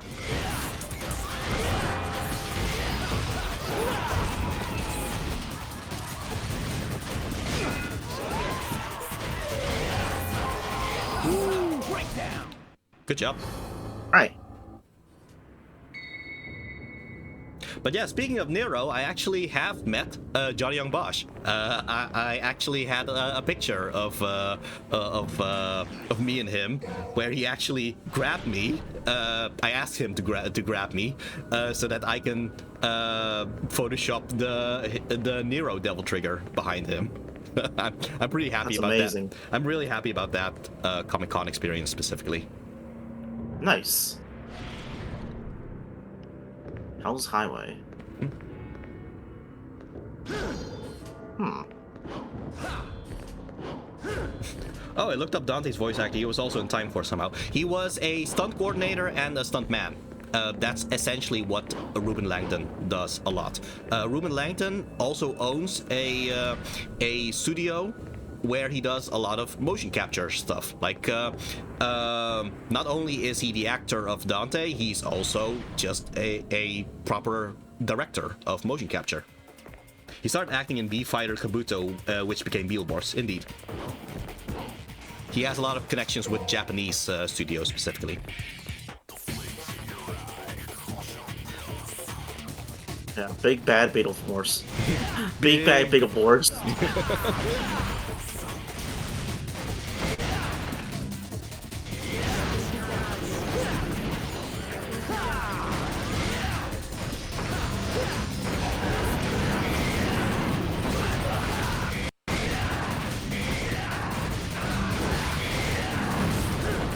Might as well mention, by the way, this is probably my most replayed mission of all of this game. If only because I just love this boss battle so much. Okay.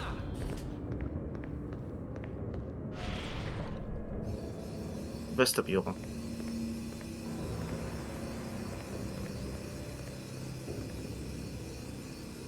Okay.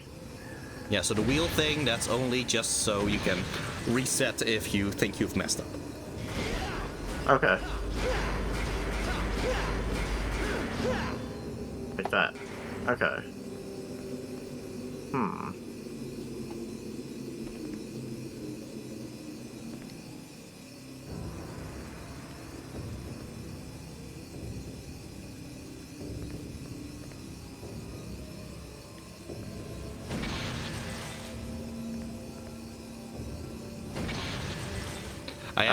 I see.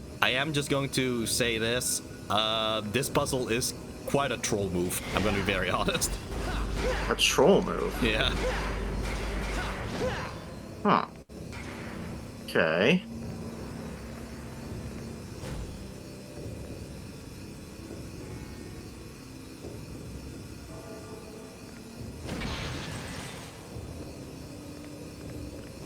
I don't know how that makes sense.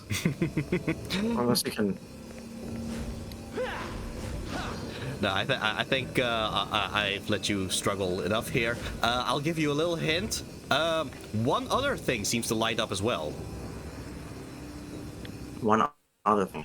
Oh! This? Yeah. So yeah. Oh! That other one was just a decoy. So yeah, that's why I said this was quite a troll move thing, really, because that one on the left, yeah, you're not supposed to have the light to reach that at all. That's why I said it's quite a troll move. Okay.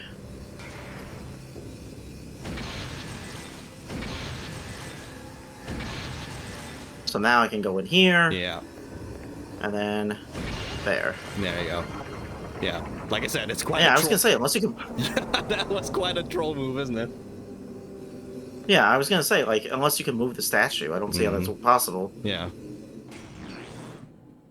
Ori Halcon. A perfectly formed piece of Ori Halcon, said to open the door to the lair of judgment. Okay, now look to the left now. And here? No. You were just looking at it. I was looking at it, okay. You can jump. Oh! Oh. Another secret mission. Mm-hmm. Yeah. 2 for the price of 1. Mission 9. Target practice. Do not let a single enemy escape. Yeah. So yeah, you're gonna have like you're on one cart and there's another cart. You're gonna have to try to beat those enemies before the other cart moves away. Okay. I think I see where it's going here, and he's even holding Spiral in the picture. Mm-hmm.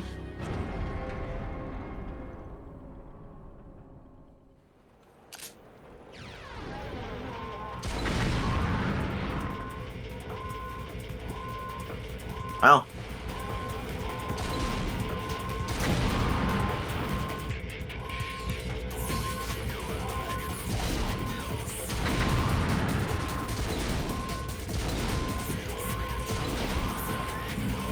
Okay, that was just on time there.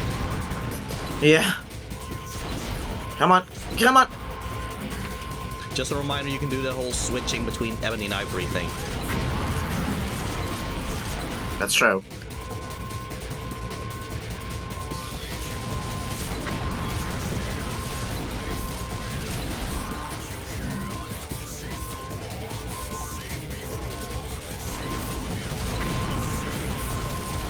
Yeah, it gets faster, so...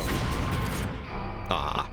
I failed? Yeah, there was like one enemy on there that still survived. Darn.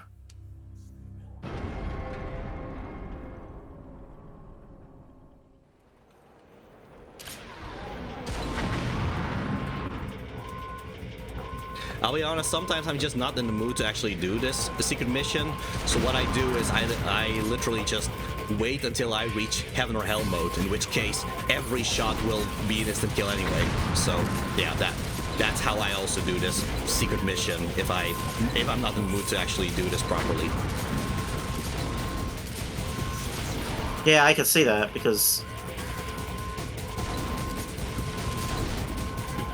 it's a little annoying to try to aim at them.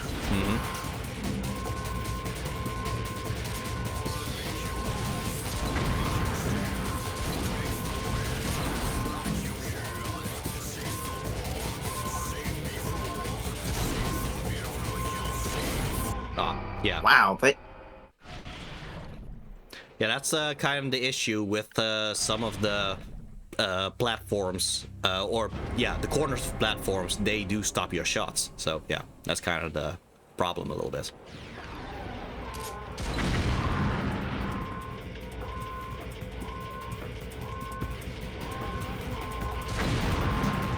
Okay.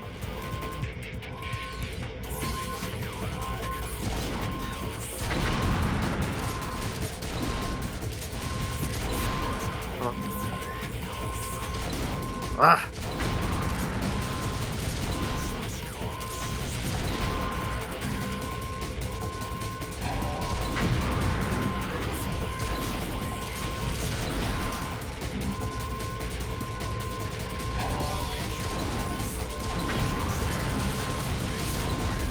What? Oh, sheesh. What? Oh, he didn't... Oh. Oh. Wow, okay. If this one is too difficult, I know for a fact that there is a golden statue pretty close by. You can try to switch to Quicksilver instead. Oh, that's right. I keep forgetting about that. Okay. So that's an option for you to have in mind.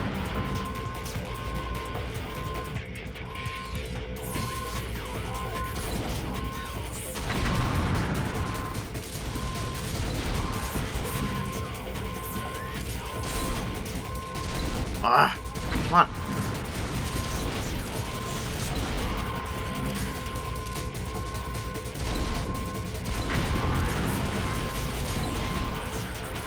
All right.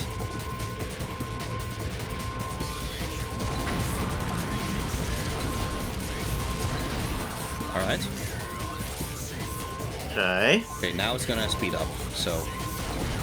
What? Ah. Alright, where's that statue? Yeah. So just continue forward. Okay. There is going to be one fight, so just try to get through that fight, but then you'll reach the golden statue. It's the other way. Oh, other way. Okay. Yeah, this is where you came from.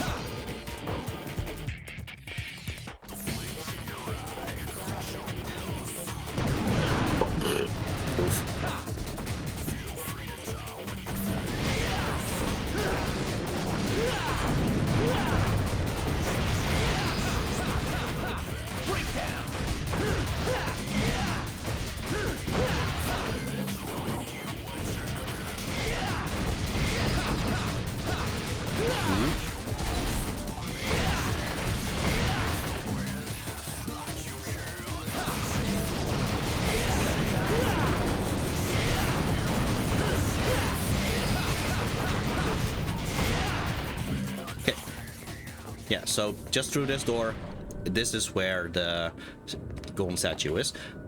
If you want, you can also stick to what you have right now, because if you move further, that's where the combat educator is for Nevin. Oh, okay. So in this room or just in the next room? This room. Just move to the left.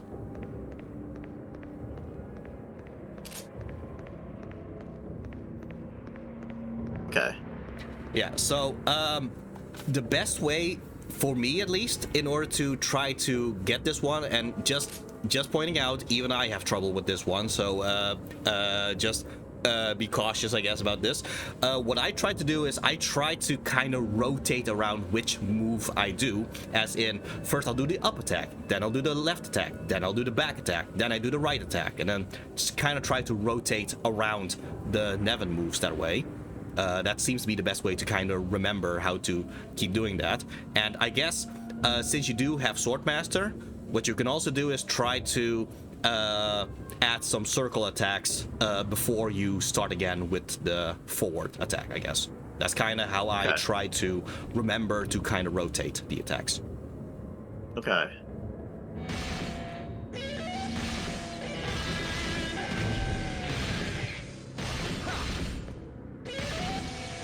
And also a reminder that the left attack, by mashing it, you do the big attack. The left attack is the big attack. Okay. Yeah. Yeah, the mashing one.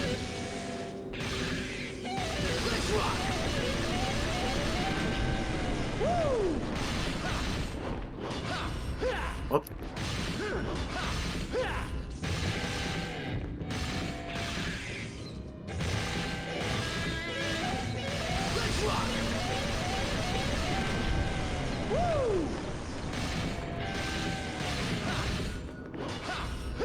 Ah.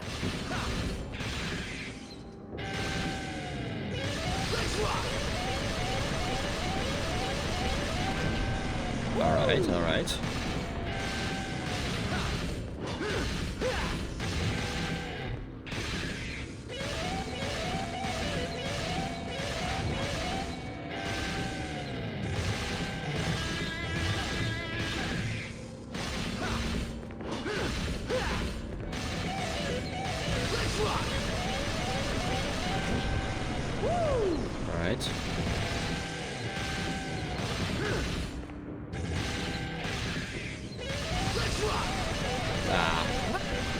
Yeah. Oh, come on. Yeah, it was just too soon after the previous one. This statue is very picky. I know.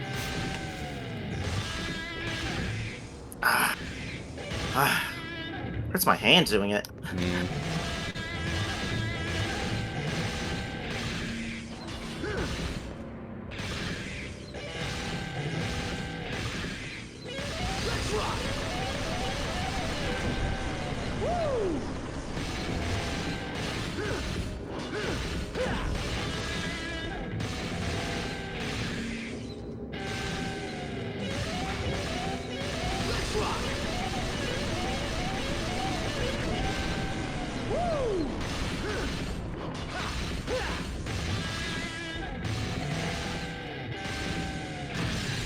Yeah, got it. Nice. Yeah, I was gonna ask, do the aerial versions of this count as separate? Yes, they do. Okay. That's also very useful to know. Yeah, that's also very useful to know with the Rebellion one, because one combat educator of Rebellion actually necessitates you getting SSS. And there, it would be very useful to actually have Swordmaster there as well, in order to use both the circle attack on the ground as well as using the circle attack in the air, because those are separate moves. Okay. But yeah, now you got that, so good job. Thank you. Looks luminous corridor.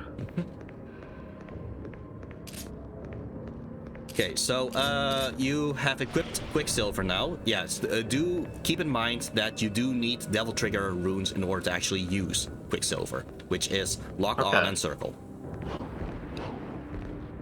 Lock On and what? Lock On and Circle. the style button. Okay. Yeah. So, only use it if you really think, oh, okay, I'm really about to lose this one. Okay, I'll try to keep that in mind.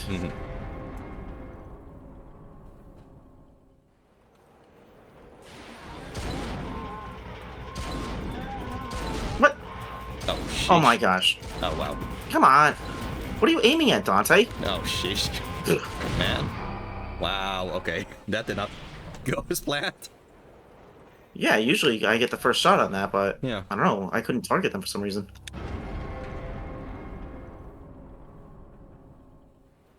You win. There we go. That's better. There we go. Yeah. You can also just kind of use Ebony and Ivory as your hit confirms before you actually shoot with Spiral. That's also a way to do it. Just confirming, okay, you hit that one, now Spiral should hit that one too. That's a good idea, yeah.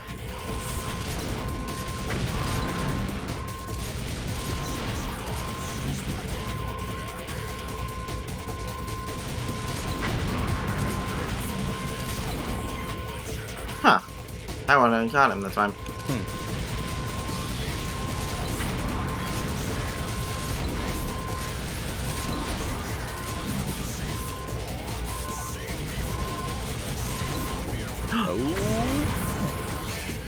That was close. No. Yeah. Okay. And I gotta remember I have Quicksilver. Yeah. You're gonna have to kind of have the muscle memory to quickly do lock on and circle if you're in a pinch. Yes.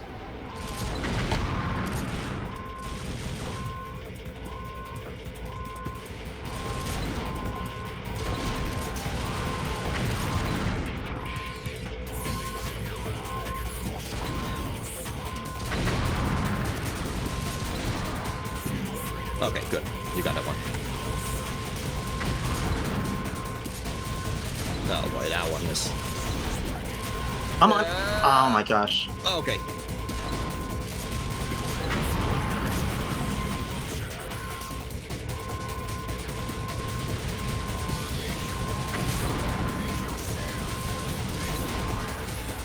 Okay.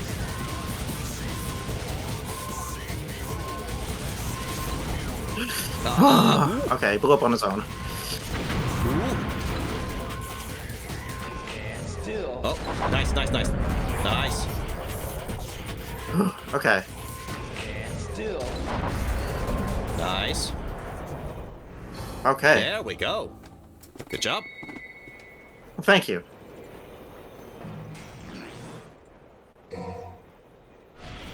Now, does Quicksilver get upgraded, or is that static? I think that one... Well, wait. Can you do a lock-on right now? Yes, you notice there's only a single orb. Like, all the others, they have multiple orbs, which shows which levels they are. Quicksilver only has one, which means Quicksilver doesn't level up. Okay, that's what I kind of figured. Huh, interesting that they let this fight happen again. Might as well use it to practice Quicksilver there. Yeah.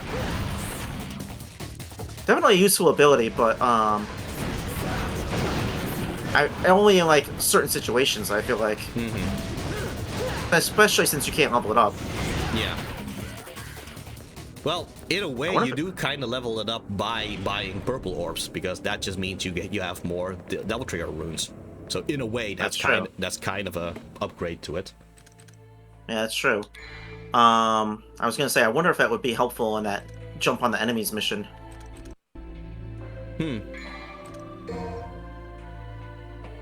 Yeah, I never really thought about that. That might actually be... I do wonder if it actually affects the timer, because you're supposed to be... You're supposed to stay in the air longer with the timer and all that.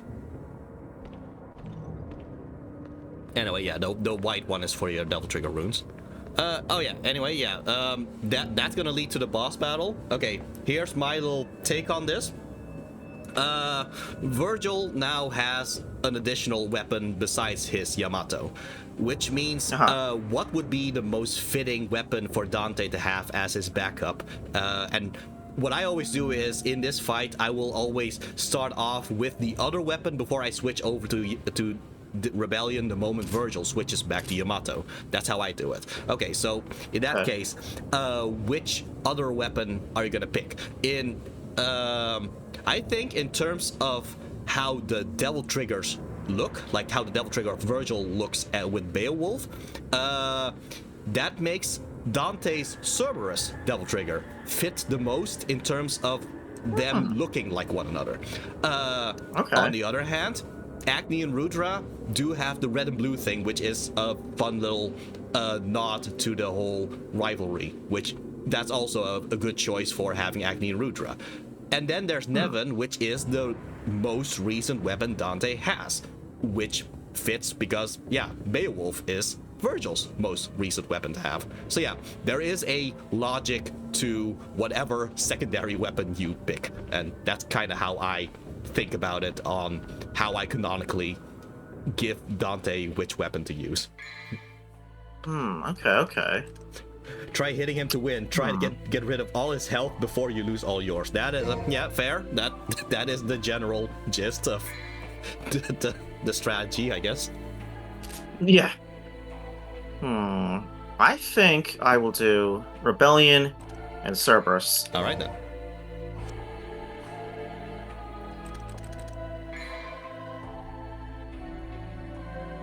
Unless I get annihilated, in which case I'll go to Agni and Rudra. All right then. Yeah, but that's kind of a funny thing here, in that Virgil clearly already has his Devil Trigger even during the first fight, because Virgil outright says, "I see you, a devil in you has awakened as well." So clearly he already had his Devil Trigger, but he just never shows his Devil Trigger.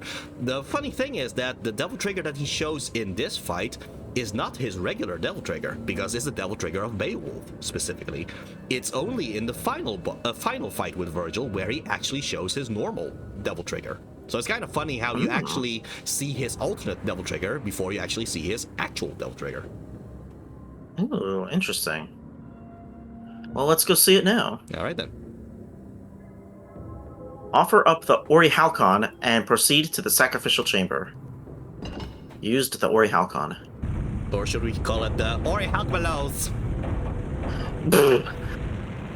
Dante, what are you doing? We could have sold that!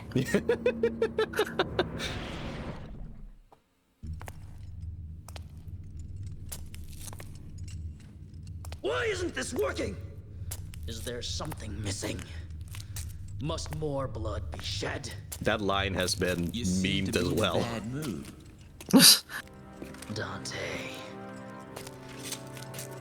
So, my mother's amulet is the key that unlocks the door to the demon world. Good plan, Pop. Just the opposite, actually.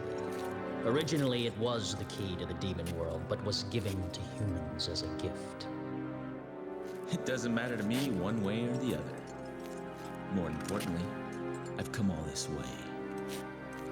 Yeah, yet again, with the whole thing with Dante not having a motivation. I'm sure you have time for Yeah, there's a one whole game. lore thing going on with the amulet and all that. Why Dante not? doesn't care about that. After Then that's all, kind we of the share point the with his same character right now. Just I'll him just use not caring. more of yours to undo Daddy's little spell. Yeah. So, you want a piece of me, literally? Okay, bro. Come and get it, if you can.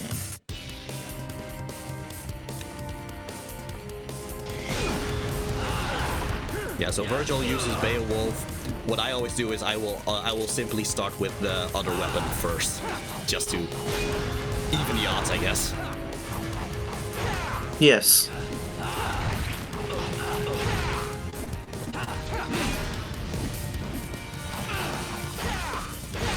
Plus, both weapons are white. That's also a fun little comparison to them. Yeah, that's true. White for different reasons. White because of ice and white because of light. Oh, here we go. There. So that's the Beowulf Devil Trigger. That's not his usual Devil Trigger. And yeah, like I said, yeah, the Devil Trigger of Cerberus just happens to kind of look like the Devil Trigger of Beowulf. Yeah, that's true.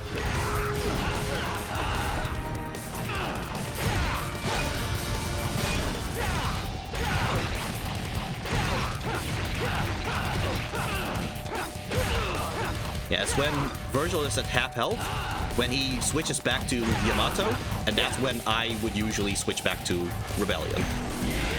Okay. Oh, he's not there yet. Yeah, he will have a very specific animation when he does that.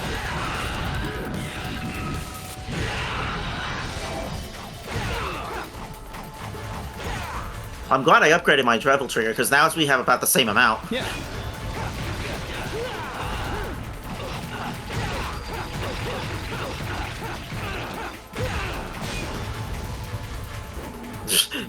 Here we go. There we go. That was his switch to Yamato.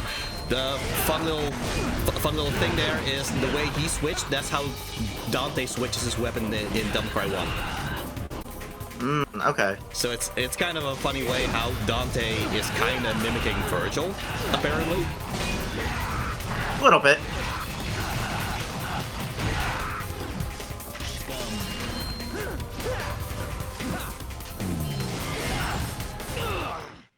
Nice. Good job. Thank you. Oh, why is this working versus I have a bigger dick? What's the best Virgil line? I prefer the why is this working, but you do you, I guess. And because they're white, one of them brings coleslaw to the family reunion, the other brings coleslaw. Potato salad even. Shut up! How dare they?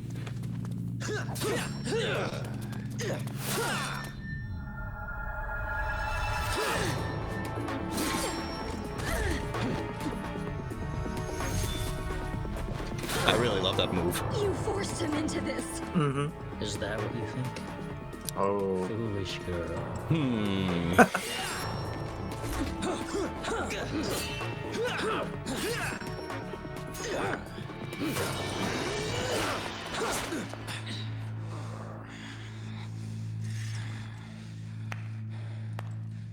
Bravo! Bravo! I never dreamed that things would go so smoothly. Well done, everyone. Well done. You. Don't be a bad girl, Mary. That tongue was completely unnecessary, but Or you okay. can expect a spanking from Daddy later. Just as gonna spank your butt, spank you on the bum. I don't know where you came from, but you don't belong here. Zowie, that was close. But you've taken quite a trouncing today, haven't you, Virgil? You could have chopped me into confetti by now if you were in tip-top condition. Damn you! You have lost. And he's also purple, a combination of red and blue, and also a neat color. Because That, you yeah, indeed. underestimated humans. Anyway, What's gasp! going on? Good girl. Pure and innocent. Just like your mother. You bastard! It's time for your spanking, my dear. Actually, there is another thing about the purple color. I will talk about that after the cutscene. Virgil, you have the 2 amulets and Sparta's blood. You had everything you needed to unleash the evil. I told you before, I don't like anybody who has a bigger mouth than mine. I love how he purposely makes his mouth bigger just to mock Dante there. Even I Yeah. can do this to you. 2 amulets. A set of Sparta's blood. Now, I need one more key. He sacrificed 2 things to suppress the tremendous force of this tower. His own devil's blood and a mortal priestess. Ouch. I needed you, in whose body flows the same blood as the sacrificed woman. Oh. His spell cannot be undone without your blood. It was quite a ride, you know. If any of you had died before getting here, our little plan would have gone to waste. Ha! Therefore, my job was to make you battle each other in order to weaken you. But at the same time, I had to guide you here and make sure that you were kept alive. I even went so far as dressing like a complete idiot. You know, that's your own choice, but okay. And you're still making that choice. Yeah. You can visit your dear mother.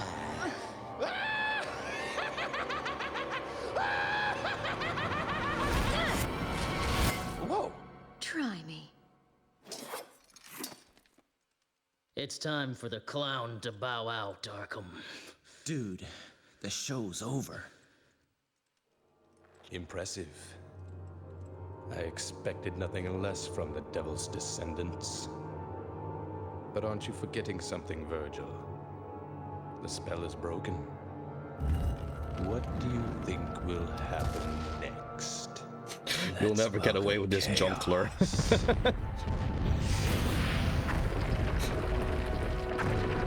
Something I do want to give props to the actor of Arkham.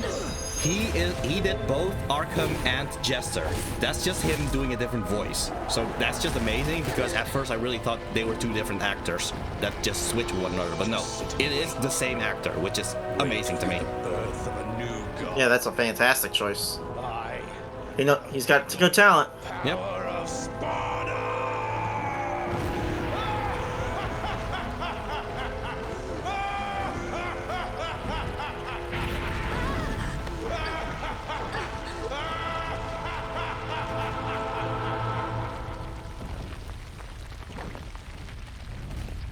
Okay, if you very specifically position your skipping the cutscene right there, and you play purposely terrible so that you have D rank on everything, you would simply have one single gunshot. And you can, in fact, time it so that that single gunshot is on his balls. So, yeah, I had that happen once, and I just laughed the entire time, just by accident. That is glorious. Yeah. Okay. That is amazing. Yeah. Anyway, here's the thing about the purple color, though. Jester is indeed colored purple and all that, which is a mixture of red and blue. Not only that, though, because if you unlock the legendary Dark Knight costume, which essentially is what Sparta looked like if he, after sacrificing his powers, he wears a purple-esque outfit, which means that purple is actually Sparta's color. And considering that Arkham wants Sparta's power, him making the Jester look is kind of like his ambition to be Sparta. So yeah. Oh, that's interesting. Yeah. I know, or at least I've been told, that color is kind of like the representation of royalty. Mm-hmm. It so is. Purple, so Sparta being purple does make sense, because he's kind of like a highly regaled figure. Yep. In both the demon world and even in the human world. Mm-hmm. Yep. Oh, his voice actor apparently also did the motion capture. He did. Yeah. Was this game just made amazing. in a US studio? But other than a couple other games, he has almost no other roles, despite being so good. Yeah. Well, I mean, usually a Jester is positioned as going after the king. Indeed, that too. Yeah. Yeah. But yeah, indeed. I think the only person here who is is only a voice actor and not the motion capture artist, that is Lady. Lady has a voice actress and a motion capture actor separately. But everybody else, like Dante, that's Ruben Langdon doing both the motion capture as well as the voice acting. Virgil, that's Dan Southworth, who does both the voice acting and the motion capture. And the actor of Arkham, I can't remember his name right now, but that is indeed also a case of him doing the motion capture and the voice acting at the same time. Nice. The other thing I was going to point out is, if you notice, sometimes when you get the close-ups of Arkham, he's got heterochromia as Jester, which, you know, is a ladies thing. And you pointed out with the big moon ball thing he was standing on. Yep. So it's like there's a lot of like little hints of like, oh, these two are more connected than you might realize. Yeah. Honestly, even though the story is not complex, in any. It's not like the most complicated story, but what I do love about it is just the efficiency of the story. Like for an action game, the story here is just beautiful to me. Just beautiful in its efficiency. Just every single character in some shape or form contributes to the plot in such an efficient and simple manner, and it just works as a result. So yeah, this is definitely one of my favorite. Honestly, this is still my favorite Devil May Cry game of all time, and that's just because of the story, really. Yeah, I really love this game a lot. Like, I brought up before in prior streams that I have played this game before, and I really enjoyed it. Like, I always wanted to play these games because I had heard, you know, Dante's fun and the game is fun, and I don't know, when playing it, I just really enjoy it. I like the way this story is. You know, even if it isn't like the most in-depth thing, it's like, I don't know. There's a lot of stuff to really enjoy about it. Yeah. Even though the game is pretty hard sometimes, but yeah, that's fun too. Yeah, indeed. I mean, just this entire cutscene, it is one of my most favorite cutscenes of all time in this game, in this franchise, in the first place. Just for the for how it kind of slips you up, or it just pulls the rug on you, just making you realize, oh, everything was kind of heading towards this way the whole time and all that. That's just kind of what I like about it. Again, the efficiency of it. Yes, definitely. All right. Well, I think this will be a good spot to end it here. So, yeah, this was fun. I'm really glad we got to go to the Virgil fight. Yeah. Because again, it's iconic to have Dante and Virgil fight. Lady shows up. Jester reveals his weird, wacky antics. Yep, indeed. Yeah. Okay. I guess I'll just switch back to the chat right now then. Yes. Let's switch back over. Yeah. So, everything working out there? Yes, I got it on Collab. Okay, good. But yeah, like I said, I just love the story here. This is indeed a good place to end the stream here. It's just like the big middle point of the story, essentially. That, that it's just a good place to end, I guess. Yes, I agree. But yeah, thank you for guiding me through this. I always appreciate the information. I feel like I actually learned how to use Nevin a bit better, which when I first played it, I had no idea how to use that guitar as much as I want to. All right, fair.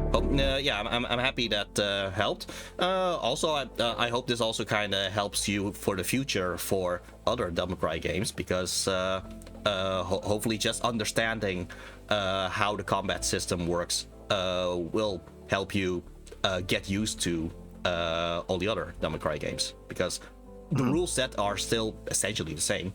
So yeah. Yeah. But that'll be for another time. Indeed. Okay. Yeah. Do you have anything else left to say here? I think that I'm really looking forward to when we get to Devil May Cry 3 again.